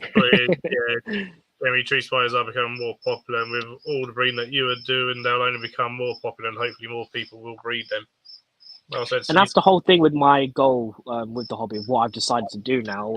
I've said it a few times on different videos and streams, but just to achieve these captive bred populations is something we need, especially with trues. Like Scott was discussing with the wild caught stuff. I've been talking with people breeders and stuff like that. Limited gene pools do affect trues in a way that they eventually become infertile. They get smaller. So if we're not bringing in all these fresh genetics while we can, because you never know when a country just might go up and be like, nope, we're not exporting anymore. I just want to, get these captive bred populations as much mixed genetics in the hobby whilst we can, and just secure these in the future to have them breeding as long as we can, isn't it? It's just absolutely. I mean, because you see it in other attacks. I mean, seeing stick insects, when they spec stick insects, Exatosoma tiaratum, then in the captivity, they're nowhere near as big as they get in the wild. Tiny. No, people will see like mine at work and they're like, oh, these are really huge. And I'm like, these aren't. these you should see the ones in the wild. It's like Maderiana, Hogna Maderiana. I literally, 2 females, both mature. One female's decent size, she's pretty big, and the other female's about maybe tip of my pinky size. She's tiny. Yep. And they're both mature. So, and I've been talking about like with one breeder, he was one of the people in Europe breeding Cupianus Gatazi. He was the one who got them in, bred them. Only took 3 generations of inbreeding for them to completely die out. The males not being able to breed, and the females laying phantom sacs despite being paired. Not even any eggs, just phantom sacs. And it's stuff like that, which is like why I feel like people have tried to do the trues in the past and not succeeded. Is limited gene pools and just stuff dying out. You need to keep the genetics fresh and hopefully enjoy true spiders for many years to come. Well, that's it. Especially, as Steve said, they are seeming to become more and more popular. We're starting to see more and more at shows, which is good. Yes, more pickings for me. And not just the tree spiders, but the Megalomorphs as well and stuff. That they're becoming more and more popular. Oh yes, it's about time. I feel like people are worried about them because of speed, but Tom Moran did an absolutely fantastic video showcasing the Phalax and how simple rehousings can be despite the speed. Just put them in a deep enclosure; they can't climb plastic, so. Yeah, and that's the thing. Like speed's always that thing that people always talk about. Actually, some of the faster ones are easier to actually. I find it's easier to rehouse and turn slow species because you can predict them. It's true. Literally, just stick a tub in front of them. They'll run in, stay still because they're startled, and just pop them into the next enclosure. Some huntsmen, I'll literally just pick them up on the cork bark, pop them into the new enclosure, and just keep the cork bark in there. Yeah.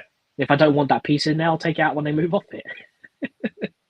And nice and easy jobs are good and stuff, and and that's it. That's the thing. They will just sort of sit there.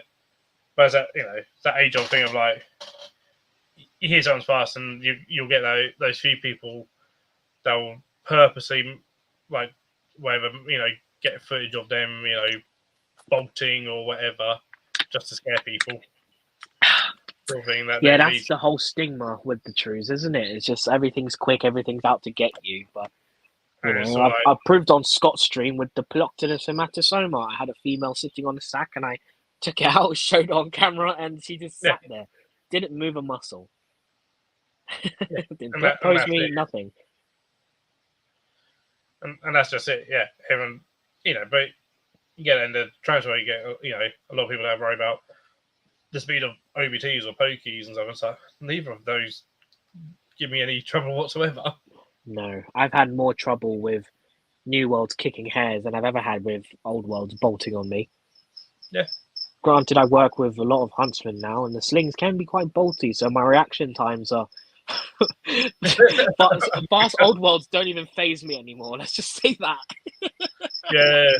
Huntsmen. I mean, the thing with huntsmen is the fact that they're pretty much see-through as well for when they're really tiny.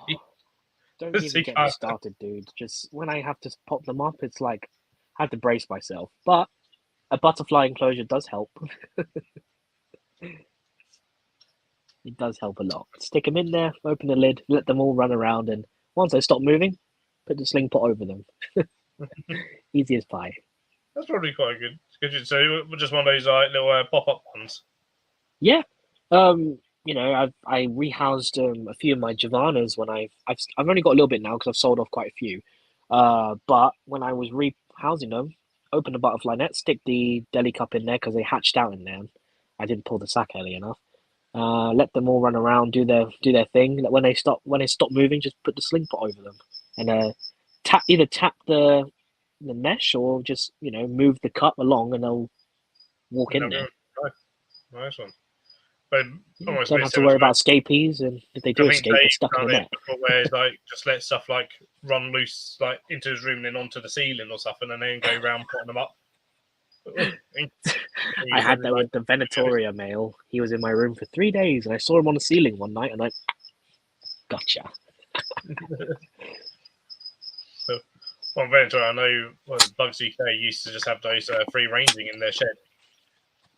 I always thought that was so cool to see them just hanging about, and then if they had a sack, they'd take the sack off them. Yeah, that's literally how they done it. It was just having free range, and they'll clear up any escaped crickets and stuff. Yeah, they sometimes have like the odd one come to like their workbench and they'd feed it a cricket, and then they're sort of like, oh, there's a sack there, cool, we'll collect the sack. Yeah, it's like Liam from Mantis Den. He's been delving into the true spiders a lot recently, and now he's got, I think, 8 adult female Trichinophila madagascarensis just free roaming in his bug room. Fair enough. They've all been paired as well, so it's like he's going to have an army of Trichinophila soon. That could be an interesting one. I mean, he's had, I think, 6 egg sacs. 2 of them hatch, and he's already got a few hundred babies from 2. It's got 8 paired females. I mean, that's really something to give. Yeah, I think that's some pretty decent sacs. Some of them. Yeah, that's the thing with the Trues. The main thing is like Scott mentioned it in his video. The communal raising. It's one thing I'll promote with breeding Trues, and I think it should be done because it just improves the genetics. The smaller, weaker babies will get eaten off, and we don't have stunted males maturing out, or stunted females. We have healthy, big individuals later on. Whether or not it will be proven the case is, I'll have to raise some of these and spiders and get my point across. But for now, I'll still promote it. It just makes, the keeper's life easier because there's less to pot up. It makes the spiders' lives better because they're healthier, bigger. The thing is, it's what they will do in the wild. Yeah. They, it's all part of nature. They'll do that, to his hair. Some often saw like so many things their first meal was their siblings. Even in the sack before they hatch, they're probably eating each other. Yeah, exactly. And then you got, so certain species of true bug that to breed them, you got to allow the young to eat the adult to female. eat each other. Yeah, There's with ones the that female. Arrestidae. Luckily, Gundena they don't eat the mum. The mum can produce multiple sacs. But I have seen the Gundena nymphs that I had were eating the other eggs that hadn't hatched yet. Oh yeah. So I ended up with 11 babies, healthy ones, all big, plump. The eggs the rest were pretty much duds, but they were eaten. Whether some nymphs were eaten, don't know. I didn't really check, but I've got 11 healthier slings now, so potted those up. Yeah, like you said with the Arrestidae, they literally need to eat the mum, otherwise they will die. That's it. That's what I'm saying. So like, it's quite a sad thing, but it's a necessary thing. Yeah, it's like, you want these babies? Well, say goodbye to your female. It's kind of a harsh way to put it, but that's why I'm kind of reluctant to breed my Erisa species blue. Like, she's gorgeous, Yeah. but I don't know. I don't want to lose her, man. She's gorgeous. Yeah, it's always the hard thing with species like that. So, but there's a few of them. I'd say there's a species of a true bud that does that. And even like things in Japan, I think they like collects like fruits and stuff to feed on fruits, and like if the nymphs decide that their mum isn't providing enough, they'll just kill her, and then go off to find another adult female with young. Oh yeah, is that like it's like an assassin bug, but they're not really. They're like more the it stink looks like bugs, an aren't assassin, they? but it's not really an assassin bug. They're more like the stink bugs, shield bugs, aren't they? Yeah, a little bit. Yeah, bright red in color. Oh my god, you just brought back. I remember watching that documentary when I was a kid. I just sat there like, they're eating the mum. And then, one day they just decided, right, we don't want these fruits anymore. We're gonna eat mother. We're gonna eat you instead. Get that first big protein meal, and off we go. I was like, it's pretty brutal. Oh my god, yeah, she was bringing back the berries. Oh man, you just brought back a memory I forgot I had. So it's like, whenever we keep something like that, probably because I'll take. But there's been there was the species assassin bug that was available a few years ago in the UK, and like so many people bought it, and I was like, I ain't buying that thing. They're stunning, but they were millipede eating ones only. I was like, that's expensive. Oh food. yeah, I had some of those. Sort of I ended up feeding there were a few millipedes that I had breeding. Of course, I fed them off too quickly and they all crashed, but they were cool. Very cool. But you need to be someone like Tony that has like thousands of millipedes to keep them alive. Yeah, I think it was why they're not really available in the UK anymore, because they're like, you need a lot of millipedes. People realise like you need a lot, and they eat a lot. And like you can't really get those eating other insects either. They're like, no, they won't take it. It's something to do with the stress chemical that the millipedes secrete that they are attracted to. Yeah. And yes, they detect movement. And like any other assassin bug, but say a cricket walks by them, they won't give them a second mind. They really do home in on that millipede. It is quite it's interesting to say the least. Watching them take it down, but yeah, just oof. They were cool, but yeah, again, you need hundreds of millipedes to keep them properly. I think it was Polyped that brought them over to the UK, possibly. Who? Polyped. He used to do the shows. He's from Germany. Oh yeah. He would also have some really random stuff on his table. Like really super random stuff. That's the stuff I like, though. Just a random species.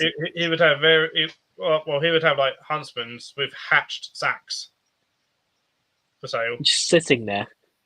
Just there, and there'd be like hundreds of spiderlings running around in there, and it's like, yeah, that's a tenner. Oh, you know what I would do for those prices nowadays? Oh,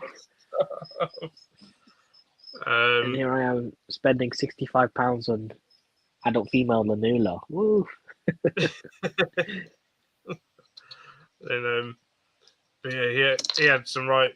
Yeah, he never knew what he was going to bring over from Germany. Even though one time he had these slugs they were selling. Slugs. They were huge. They were like that sort of size slug. Oh my massive, god! massive things. And he was trying to like get me to buy them. And I was like, I don't know what this species is. You know, it's not really labeled up. It's like, what the heck You am I going to do with that kind of size slug? So I didn't. But I knew someone who did. And then I was like, how are you getting on with those slugs? And he was like, oh, they're a nightmare. And I was like, why? He was like, turned out that they weren't land slugs that he was selling. They were ones that live on the shoreline and stuff. Oh my god! So they do come out on land, but they need salt water, and they also swim in the sea and this and the other. And they need a sort of tidal conditions and stuff. And you're like, Oh my yeah, I'm glad I didn't buy those. So, like, Yeah, as cool as they are. If I don't want to do them in hermit crabs, there's no way I'm doing that for a slug. yeah. That's up. But like, it has some like really cool snails. I've got a species of snail off him once. But I found them breeding, but it's like they were quite difficult to keep. To be fair, they were like ones from like the cloud forest. Oh wow! Stuff, What, like a tree snail? Yeah, tree snail. Yeah, super beautiful, and like, you know, part of their diet was like, you know, algae on trees sort of thing. So I was like trying to give them like algae smears up the sides and stuff for them, and then keep them humid enough kind of thing. Like, I think I had like foggers on them and stuff. Yeah, with stuff like that, you'd probably need to have the foggers, isn't it? Because like you don't want to flood that substrate to the point where it's just like wet. You don't want to flood the substrate, but you also want so much air humidity. That's the main thing, the air humidity. Sort of thing, and like essentially creating clouds, because that's where they live in. It's like the species like that, like it's a dream to keep them, but it's like, it's just realistically, will you be able to? It's like, that's a different It was question. super difficult. Yeah, it's like you gotta pick your ones. Like, yeah, they're cool, but it's not really worth it if you can't. Yeah, no, that's why. Yeah, in terms of snails, and I'll keep more simple species like my Cubans and my Barbados snails. I'd love to keep some of the ripples. You know, like the raspberry ripple snails that Jade has. There's like arboreal tree snails from Cameroon. I don't know if I've seen those. I can't remember the name of them. My friend's breeding them. He had a few different. I can't remember the scientific name, but they're kind of like cone shape. He had like an orange species, the ripple. He had like a white one. I think he's only got the raspberries left. But I'll double check the scientific name and I'll let you know. But they are really cool, like a tree snail, arboreal, pretty, like pink stripes going down the shell with white base. Oh, nice. Decent size as well. Probably about double the size of Dentalina. Well, nice. Yeah, it's a decent size, man. Yes, I'll let you know. Because I don't know how he's been doing with them recently, but I know he's bred them. That's cool. Oh, Necron says Sally can't keep any arachnids because lives with people with arachnophobia. I used to. Didn't stop me. I still do, and it doesn't stop me either. They're not necessarily arachnophobic, but like they're not too keen on them. But again, I am ever so grateful they let me keep what I keep. My dad's arachnophobic. Oh, really? Yep. So, is it like a rape? I mean, he should be all right. He goes to shows, so he's better nowadays. My mum now has her own spiders, but but they weren't best happy when I was 18 and I snuck in a chili rose into the animal room. That didn't go down too they're like, when I was 18, they're like, let you keep all these other things. You got all these reptiles, you got centipedes, millipedes, crabs, all this, that, the other. You don't really need spiders. I was like, well, I want a spider. I want one. I gotta have one, especially when they're £10 for an adult female. Yeah. It's probably all I paid from a pet shop as well. From a reptile shop. It really wasn't that much. And it was like That is the dream, man. standard looking rosea, and then it was all like, you either get rid of it, or you move out, or you build a shed in the garden. So I was like, I'll build a shed in the garden then. Get them out the house at least, eh? That was it. It was like getting out of the house. So yeah, he's better now. So it's like, yeah, he's having to go to. It turns out like, yeah, the invert shows he doesn't, even though he doesn't tend to walk around too often. He's like, inverts don't necessarily interest him too much anyway. Oh, okay. He's a reptile. More the reptiles then. Yeah. And so, but also he's like, not too keen on seeing all the spiders. that is cool. No worries there. I'm glad you're feeling better now, or at least hope you're feeling a bit better. Oh yeah. I hope you're all right. It's all good. You did have a busy day yesterday, so. It was very, very busy. Very, very busy. Still salty. I wish I went. Really good day. Some good things there. So then, looking forward to the show this weekend, the Midlands Entomological Fair. Yeah, I hope it's good, man. I'll probably have more time with this one to be able to actually look around properly, and I'll send you any pictures I see of nice true spiders. Oh, okay. You want just to rub it in, yeah? Rub it in. This one. I mean, I technically got one invert from the show. Scott picked me up a male Maderiana. Yes, I know I just bred them, but I want more genetic diversity. So my friend's giving me back a female I gifted him. Yep. The same friend who bred the Ripples. He's giving me a female back, so I'm gonna breed him again. Well, yeah, but why not? There you go. Again, it all helps with genetic diversity and getting more and more out there. It's a win-win-win at the end of the day because they're my favorite wolf spider. There's a huge demand for them because when I posted the egg sack, I got like probably about 20 messages from people, including Lee, saying they'd be interested in them. Nice. So I can see why. So, there's a demand there, so I might as well meet that demand. Well, that's it. And you might as well be that person that's doing that because, they're getting more and more popular. Yeah, because, you get the odd import in with so many. I think So Many Legs is the only one that really gets the Maderianas somewhat consistently from Europe. So, to be able to breed them and keep them here would be quite nice. Yeah, definitely. And some way the closest you're going to get to an Ingens. I want them so bad. They are so pretty.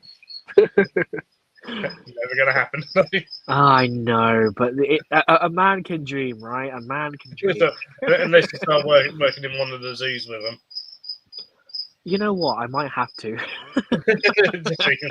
just for the Ingens. Just for the Ingens. Because I was talking to a German breeder. He said he's going to pop over to one of the facilities because he studies arachnology and stuff at the moment. He's going to be popping over to one of the zoos in Germany to have a look at the breeding pop that they have there at their facility. Oh, yeah. So I'm like, he gets to see them in person. I'm so jealous. I'll send them in person. Oh, I'd love to. I want to take photos of them. I want to.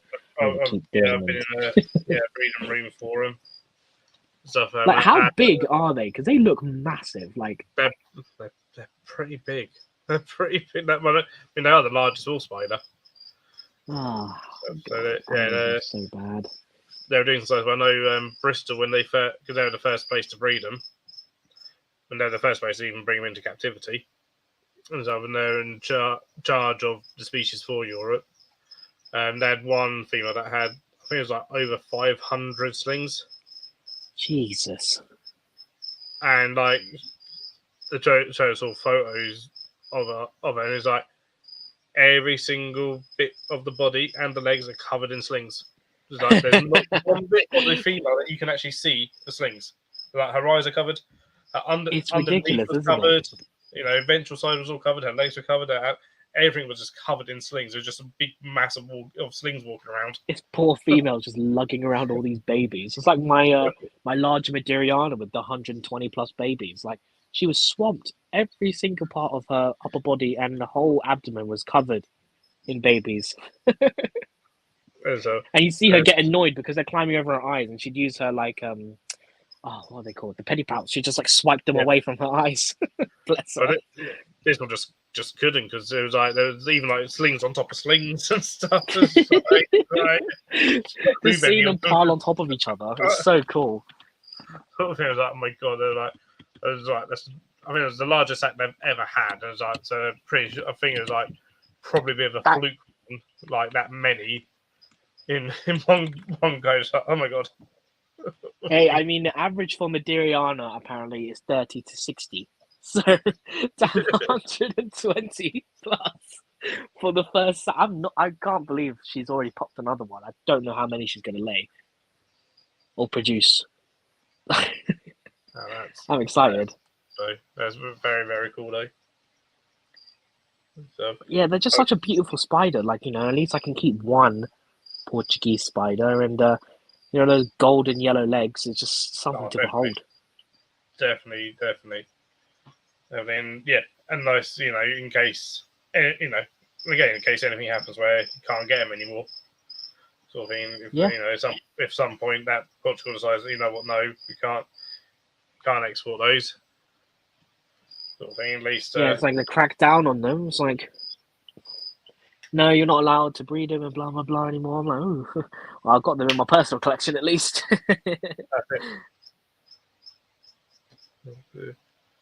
Oh yeah, Steve, it is crazy just seeing this poor female just drag her abdomen across the floor because the baby's just like just weighing her down. The poor thing. But she was eating when they were on her, so I'm happy. She's happy. I'm happy. That's always the main thing. And then, just hoping that, when my female Nemo gives me a nice birth, probably in, I don't know, a year's time or however long it takes. Nemo. So I think it was last time she gave birth to me. She's given birth to me once, and that was from her being wild. She had 5 and 8 for them. Oh no! I've got the one that survived. It's still, you've got the one. Going strong. I was like, cool. You're saying it, isn't it? You're not going anywhere. So one is better than none. I always say that. So it's only a case of when she does eventually give birth, because it was like within days of like noticing that she'd given birth to then checking on like literally a couple of days later and going, oh, there's only one left. Oh So no! that'll be coming off her back fairly quickly. Do you think it was a case of the babies coming off, or do you think she like purposely swiped them off and ate them? I think she purposely swiped them off and ate, because like the one that was running around was still really, really white. Oh, bless them.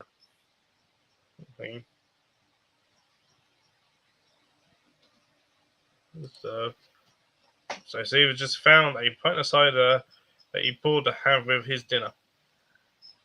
I wish I could have a drink tonight. I was planning to have, a nice drink tonight, a couple beers, and no, I have to wake up early tomorrow. Hospitals for you guys. So that's all good. I'm gonna go until 10 o'clock, I think. So another sort of 5 minutes. It's been good. So much for organising a stream with just us two, eh?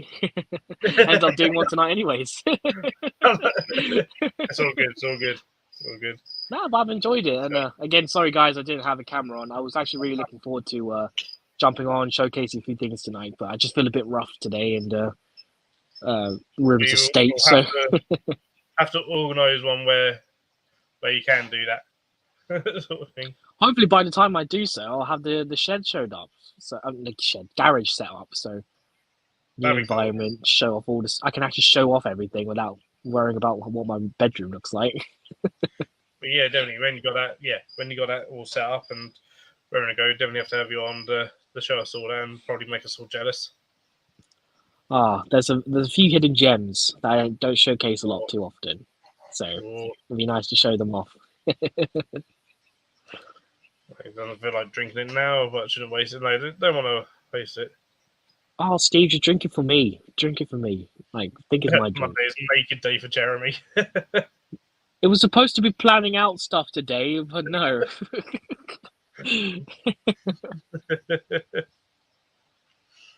All right, Osmond's unsexed Gabonensis is now sexed female. Nice. Oh, nice. Hachathelli. I've only ever had the one sling from a GIMP box and it died a week later after I opened it. Oof. Yeah. Yeah. It was dinky, to be fair. I've never been tempted with the GIMP boxes. The GIMP boxes, I think it was good, but I lost the 2 slings I got out of it. I had 2 slings. I had Flamingotulus or Flamingocilus species rufus and the Gaboensis, and both died within weeks of each other. So I think the only improvement I would say on the GIMP box is don't put slings in it. If you're going to put slings, put decent sized ones. Yeah. Because Yeah, I had that- the GBB, which is a male. He's still alive. I had a Philippus regus, which I gave to Joffrey for the Mitch's giveaway, for the Christmas giveaway. I gave that to Joffrey. And I still got the Lividum female that I got. She's going into pre-molt now, so hopefully she gets that leg back soon. But yeah, just the slings just unfortunately died, so that's the only feedback I give for the GIMP box. Oh, hello again. Hello, I feel okay now.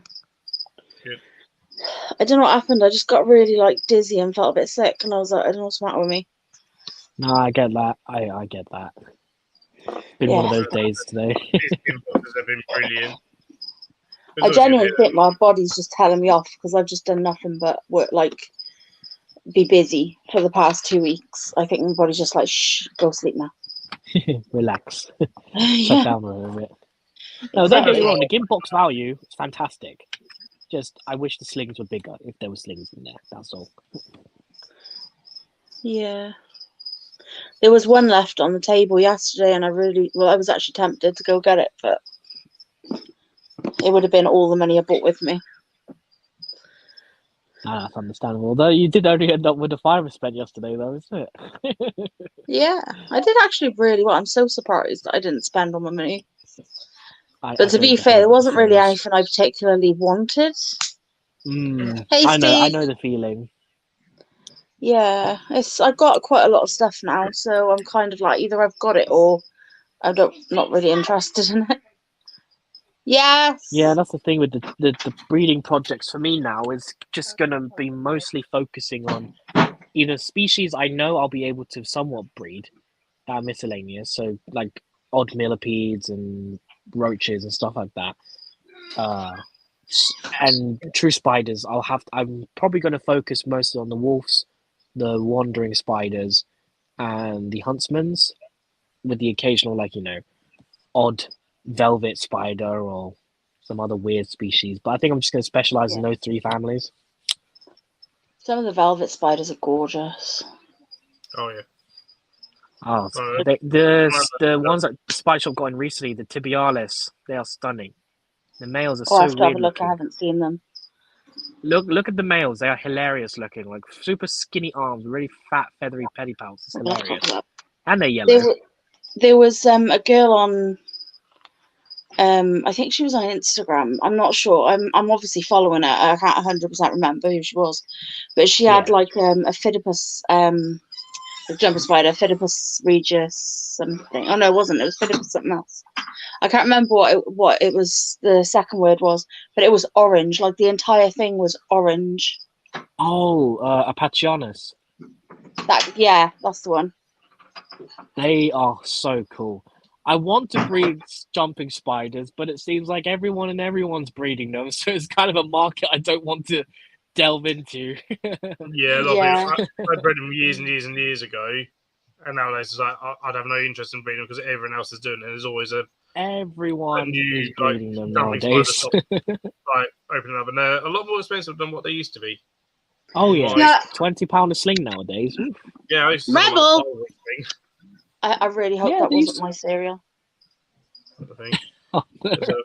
So, Dog's eating one it. thing I did actually pick up yesterday, which it's going to be in a future video, and basically an opening or unboxing video of it, is this thing here, which Jeremy should recognise. No way! He made it as a card.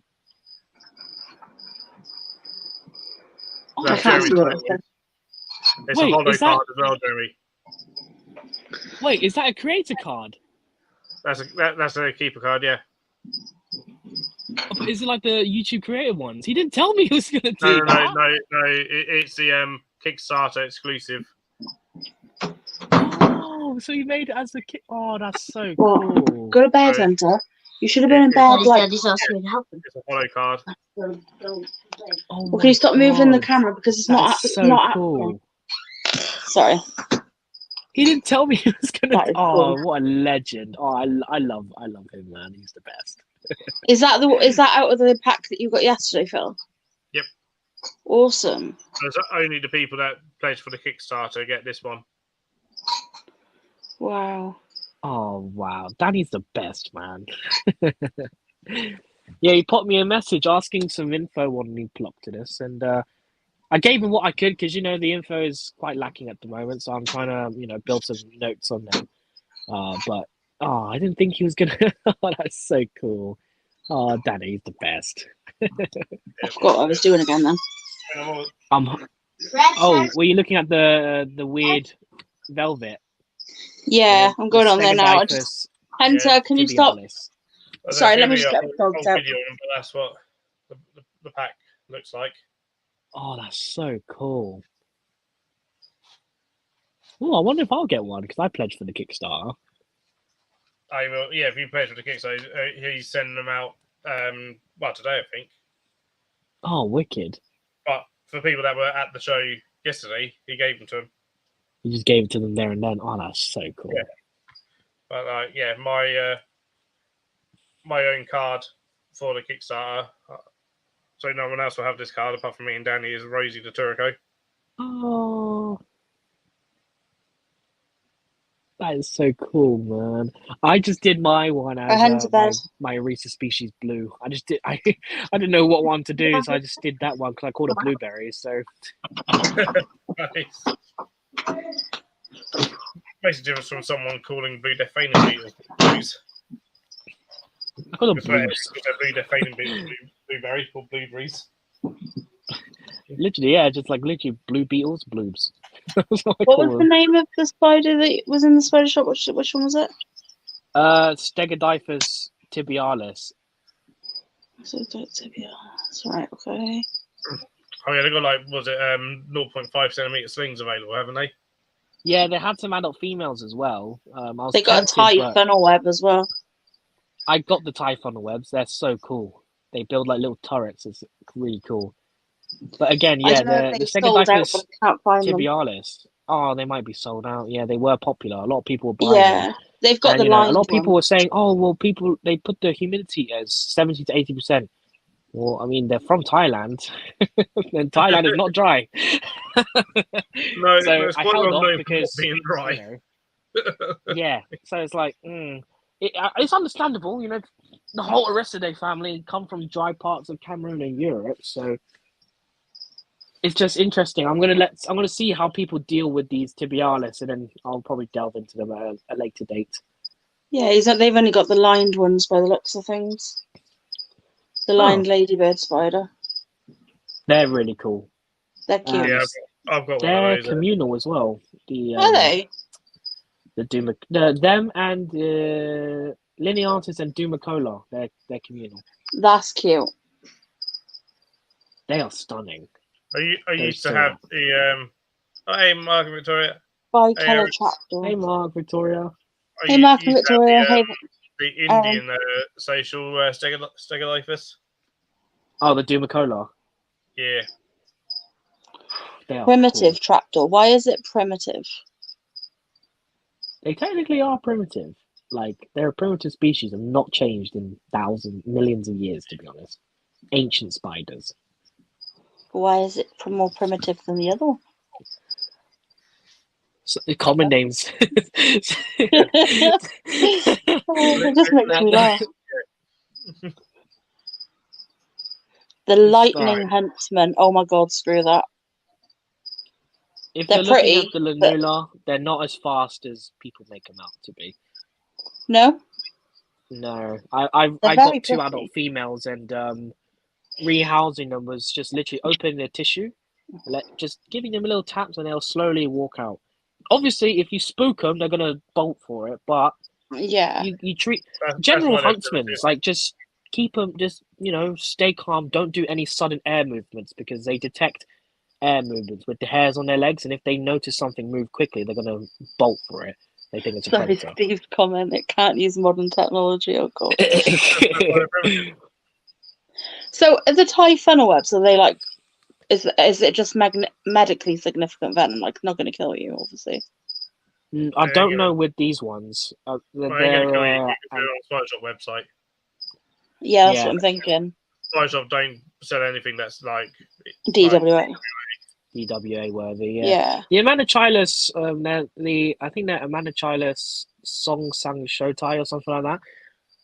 I think they're fairly new in the hobby in general, anyway. So not a lot of information. How do you is known remember about these words? Like, them. your brain. I look at my lids every day, and I always repeat I've got to stuff, say, so- like, I'm really getting, like, I really And I do think- like the look of all of them. I think they're just a bit too fast for me. And I think they do. They're not they that do bad. where they They're tiny as say well. with trading history, they may refuse the sale of them. Oh, you Yeah. went back on Phil's life. He thought he got rid of you. He was I really know. happy about it. He was. I bet he was. You liked him.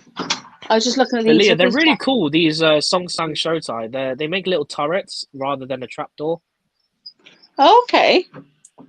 and they'll pop their legs out of the turret when they're hungry, and they're stunning. Jeremy, are you trying to persuade my wife to buy more spiders? No, look. No, I'm just not from me at least. I'd be pushing it harder if they were my species. Oh, I don't want them unless they come from Jeremy. Yeah, I think I prefer to get them from Jeremy, to be fair. You want to see that How little about the vinegarina species head and of capital Jeremy? show? Oh, how are they doing, guys? How are the Vinegaroons doing? Are they doing good? Amazing. Yeah. It's a Oh, bit glad. fat at the minute. I have to take the feeding back slightly. Okay. I was looking at mine today. I was like, no, you don't need feeding. It's getting fat. Yeah. Probably looking at I you looked at mine. I was like, if I feed you anymore, you're going to go pop. And I have a number. So hopefully, I'm glad they're doing well for you Sorry, guys. I'm I in kinda love wish I with held mine. them I back now, really but am. never mind. I'm glad you guys are enjoying them. Mine's called Baby Squirt Oh, because we've They got are cool. our adults are called Squirt just for like insurance purposes. They're all the same animal, but their baby one is called Baby Squirt. oh, that is cute. So. I love them. I kind of miss having them, to be honest, but maybe again. I'll buy another big female and then pop some more babies. Yeah, it's a pity nobody's figured out how to breed them. It's the sexing which is the problem. They're very annoying to sex. Right. Coming along to the capital show. Yep, I'll be trading Oh, there right. with lots of trues and miscellaneous If inverts they and a couple release more teas there. tables, I'll be there.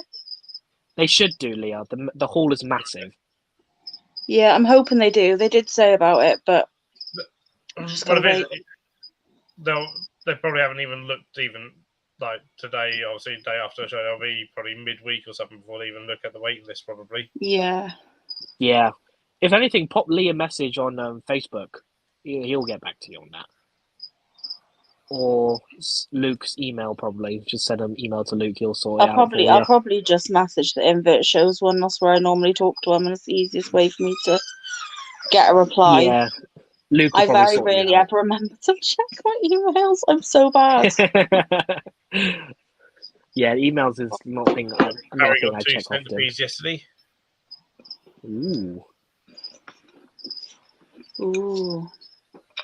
Why is Shrek dancing on my screen? I have no idea. I have It's no not idea, us. Harry. My children have lost all the spoons, so I'm eating it with a plastic one. Okay. I haven't lost them. They're in a teenage bedroom. They're in my daughter's bedroom. She's literally, like classic teenager. Clothes everywhere, spoons and plates and cups everywhere.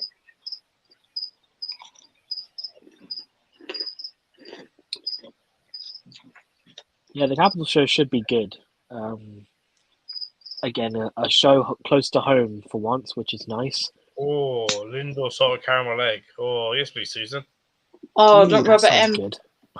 Good. That's ours. Yeah, I want one at the show, please. Thank you. And apparently, I'm bringing pancakes to the BTS now. Well, just actual pancakes. Yeah, I was cooking pancakes this morning. I sent a picture in the group, and everyone was like, "Oh, I'm not buying anything unless I get pancakes." I was like, "Okay, buy one Huntsman, get a pancake." So you're going to bring pancakes. Terry's going to bring brownies. Ooh, you can put the brownies in the pancakes. Oh my god. I was Pancake gonna wrapped say, around yeah, a brownie. Yeah, Osman was really keen on the pancakes. But he's coming a long way. Yeah, we're gonna feed him up. I was making some American style pancakes today. They were really good, actually. Surprisingly good. I haven't made pancakes for a while. I made brownies. Yeah, we know. They So- were nice. Is there any left for me? Oh. I made you an entire one just for yourself. Thank you. I would have said to be no, but no. Oh, did you have brownies yesterday? Sorry. For the BTS, I often take like cupcakes with me. Ooh. Because Is that your birthday? it's because of my birthday show. Yeah. Excuse to go all out at the show then. So normally I have a load of cupcakes to go around and giving people cupcakes. Just a regular brownie, Yeah, not a magic brownie. not magic ones. Sounds like, Oh, like a if lot of food that I've got to be at the show then. Yum. I'll give it a try, see if I can do it. I'm gonna put the wheelchair out in the kitchen, and once I get my piece for the oven and fix my oven, You're King Cobra. I will book a. Sorry, Terry's feeding snakes. You're a corn snake. You're not a King Cobra. I Jesus Christ. got one corn snake. It's a bit highly food motivated. Anyway, yeah, I'm gonna bake some cakes and I'll bring them on the weekend if I get the piece before then. If not, I will do it next time. That sounds good. Can I change it? Can we not have cakes? Can we have Flapjacks. flapjacks? Yeah. Right, I'll make my yeah, flapjacks. flapjacks sound good. My Flapjacks sound flapjacks, if you look at them, you'll put on 10 stone. I'm just Yeah, warning they're you. 99.9% sugar. They're really good. My nan used to make them like it. That's why I make them like it. good. The best thing about flapjacks, though. They're good. Oh, you guys are making me hungry now.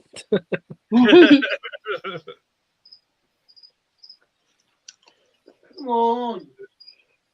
Oh, you're so fussy.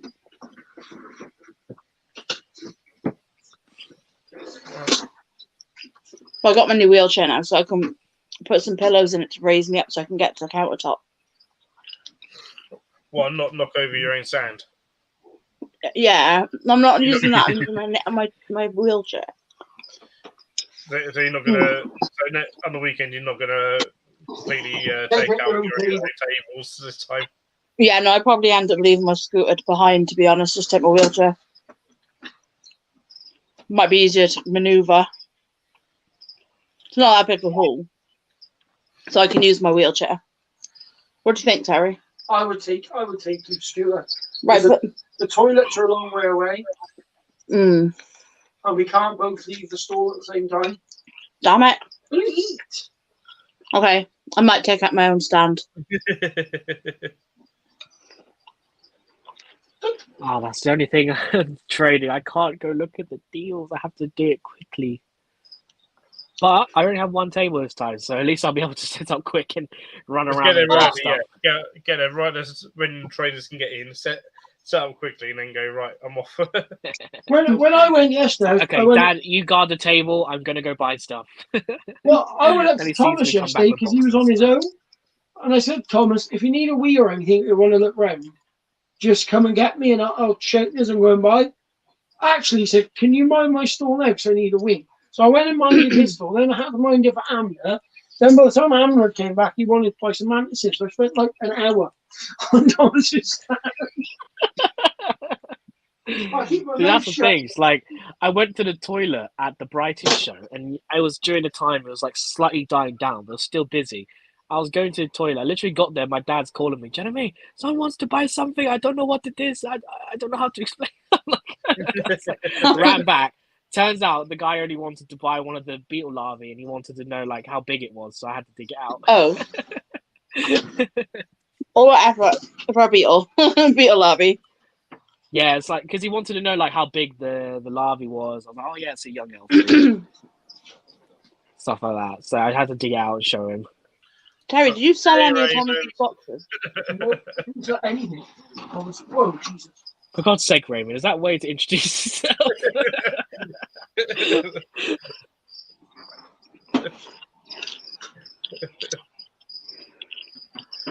Why do I not have one? What's that? A link. Apparently there's OnlyFans videos going on. I want to know where the links are. Only special people get the links. Yeah, but in what definition of the word special? Both. Raymond I'm is the anyone. second type. Anyone special to Raymond. Come on, Bullfinch, your favourite. So, just so you know, Raven, all the stuff that he sent me is all doing really, really well.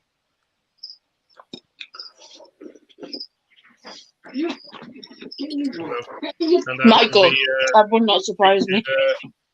in a video soon. All right, give up. Give up. Michael's one got banned. That wouldn't surprise me. He gets banned from Facebook and that. Yeah. What's he doing? Look, I fed him, and he's trying to kill the chick, so he's pressing against the side of the box. Sorry, my I'll balls be just at having me. the Capital show, Aaron, because I've got a table there. Parents have tables as well. Jeremy will be there too because he's got a table. Oh, it's going to be a good show. I just need to sit down and decide what I'm going to bring. I am Aaron, I'm going. But I really hopefully, I will have a list of species that I'll be bringing. And if anyone wants to know prior, pop me a I message agree, and I'll Raven. send it I'm over definitely to you. much nicer than Jeremy. I want somebody to breed jumping spiders and give me a load. Raymond, man. They're expensive. Yeah, jumping spiders are expensive nowadays. It's just, Yeah.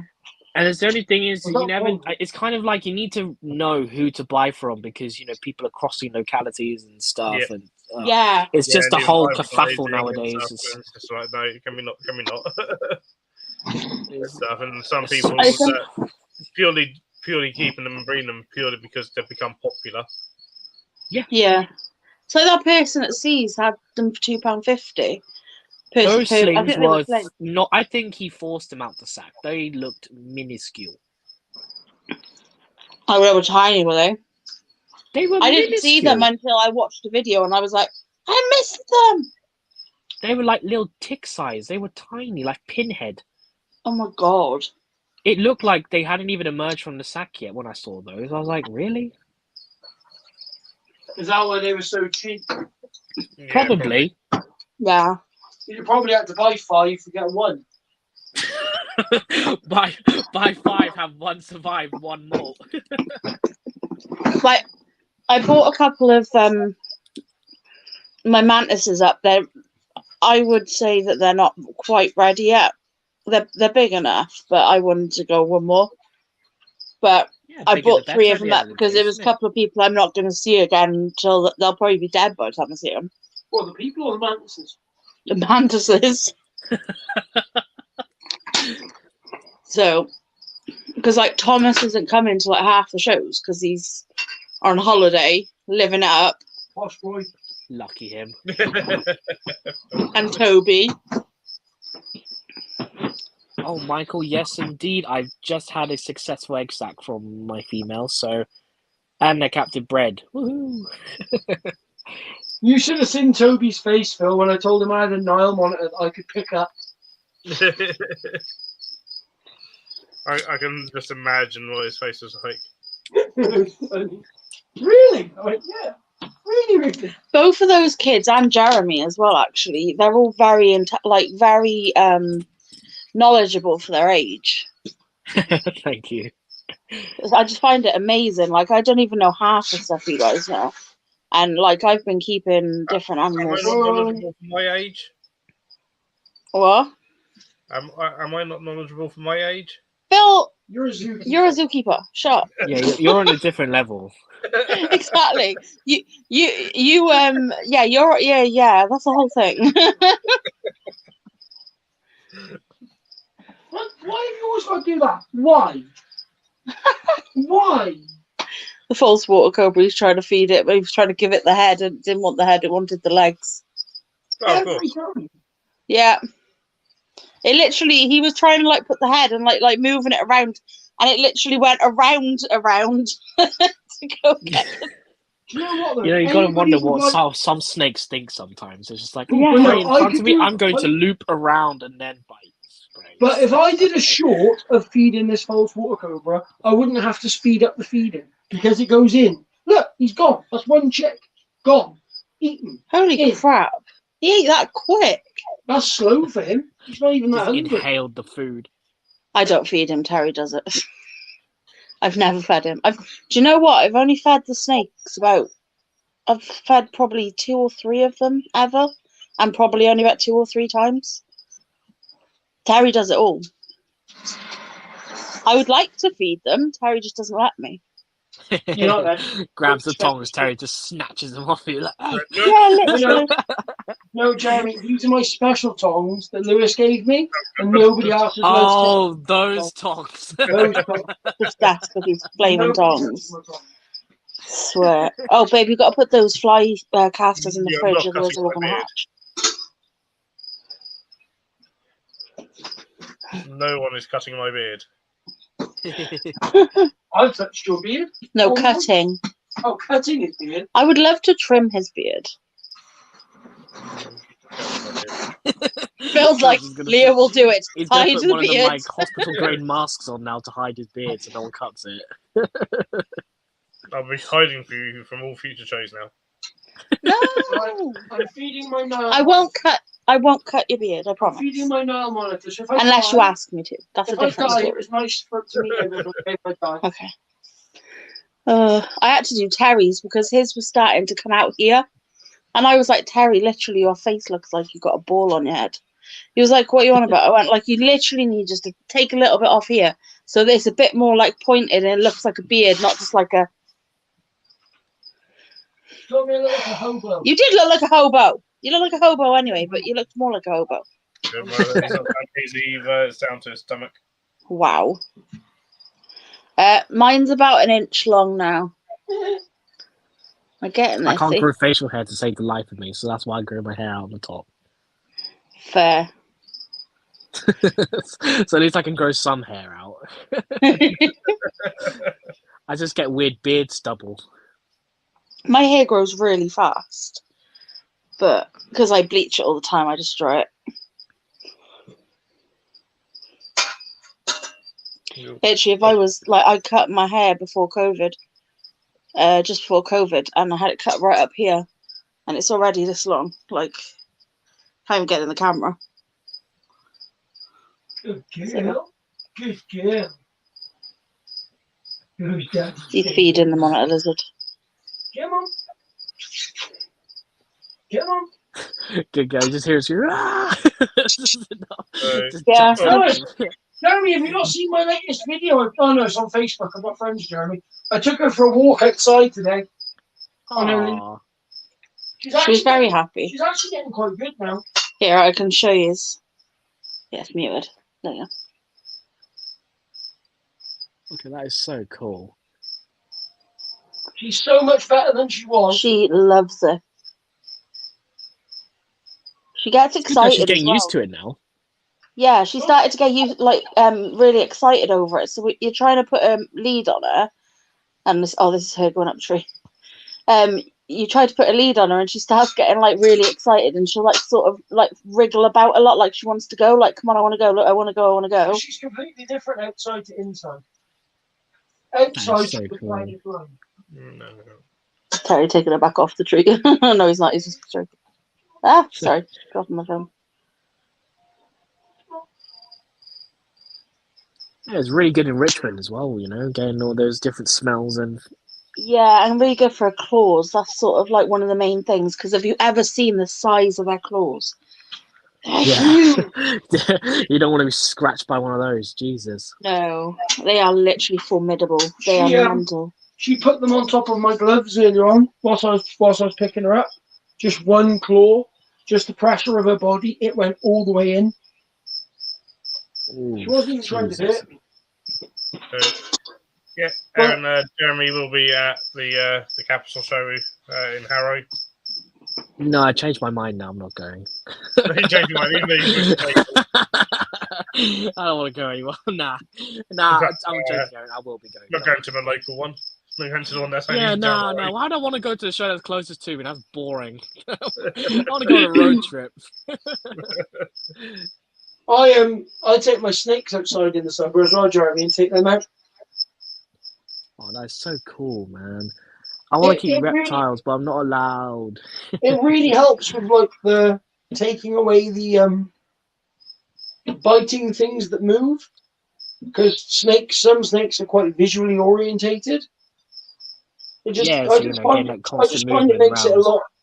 It makes it a lot less likely to happen. They become less cage defensive as well, isn't it? It's like Well, keep Carol constantly Baskin, taking them out and. Carol Baskin was the worst snake I've ever owned, and once I started taking her outside, Fitting name then. An actual person. I was like, where's this Oh, going? what you? So that's where she went. My friends just tagged me in something, and I can't find when I click on it, it just takes me to like when you go onto like the page thing and it just shows you videos and stuff on Facebook. It's not showing me what she tagged me in. Oh no, Facebook's just annoying. Like, I get Mm. tagged and stuff on my main page, and then I'm like, oh okay, At the and show, it'll Steve switch me to my will be page. I'm like, selling Lucky Charms for raffles. That's what Steve's going to be selling on his stand at the Capital Show. give me 5. I thought Steve was selling. So I like those, Lucky Charms. I thought They're Steve was yummy. selling those dirty Polaroids he took of himself. But also like, or you'll be able to pay him and he'll stroke your raffle tickets for you. That'd be a good one. That would be a good one. People will pay for that. Especially now that his face is known after winning 6 bloody prizes. Like, It's crazy. I'm gonna see if I can win any prizes this time. Come on, I need some hotel luck. Could you imagine if there was a raffle, right, and all the prizes were true spiders? And I'd Steve buy was the stood whole next to book. Jeremy. I was rubbing mine on Steve's arm, I and would buy the I whole was book, just not let anyone win, and just take everything with me. I was sat there rubbing my tickets on Steve, and I was just sat there thinking, I wonder if any part of his arm is more lucky. Probably the hands, though, isn't it? Because they're like the ones that are holding the tickets. Jerry Michaels asked, do you do trapdoors? Trapdoors. I do have. What else do I want to have? Lephistius Jaragini. I cohabbed a pair for 2 weeks. I don't know if she's gravid. She's big, but she's not showing any signs of dropping anytime soon. So hopefully it'll be cool. Maybe potential captive bred trapdoors of a different species rather than the smaller ones. Have you seen this? Oh, it's so weird. The kissing bugs thing. I would so do it though. Could you imagine someone doing that at the show? Just opening up the Theraphosa tubs and giving them a kiss. Try not to get haired challenge. Oh my god. I've had my face haired. It is horrible. We don't want something like that going around as a challenge. We Get some bad Some bad light on the hobby. Guys, don't do that. I was only joking, please. I don't want to Yeah. Please don't go around kissing your new worlds. We need to come up with a new challenge. There hasn't been a challenge Oh, going around the too hobby late, for a I've while. already done it. I kissed the curly hair. It's all Jeremy's fault. There we go. Well, so he says he's going to work woodworking so he can make a trapdoor.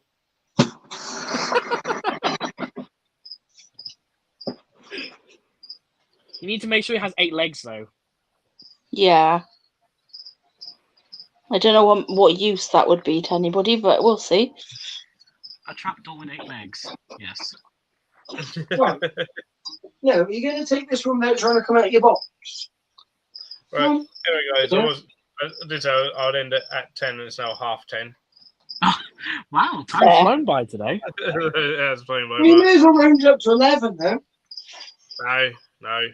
Because I'm tired. I've got work tomorrow. I've got to be up at 6. That was great. Thanks for having me on, Phil. It's been great chatting to you guys again. I need to do these more often. Yeah, no worries, Jeremy. No worries. Yeah, definitely, Jeremy. And like I said, yeah, when you get your garage set up and stuff, yeah, shoot me a message and we'll schedule in for you to be the main guest and show off all your stuff. Sounds like a plan. Because I'll definitely be interested, and I'm sure everyone else will be. Definitely. I want to see all your stuff.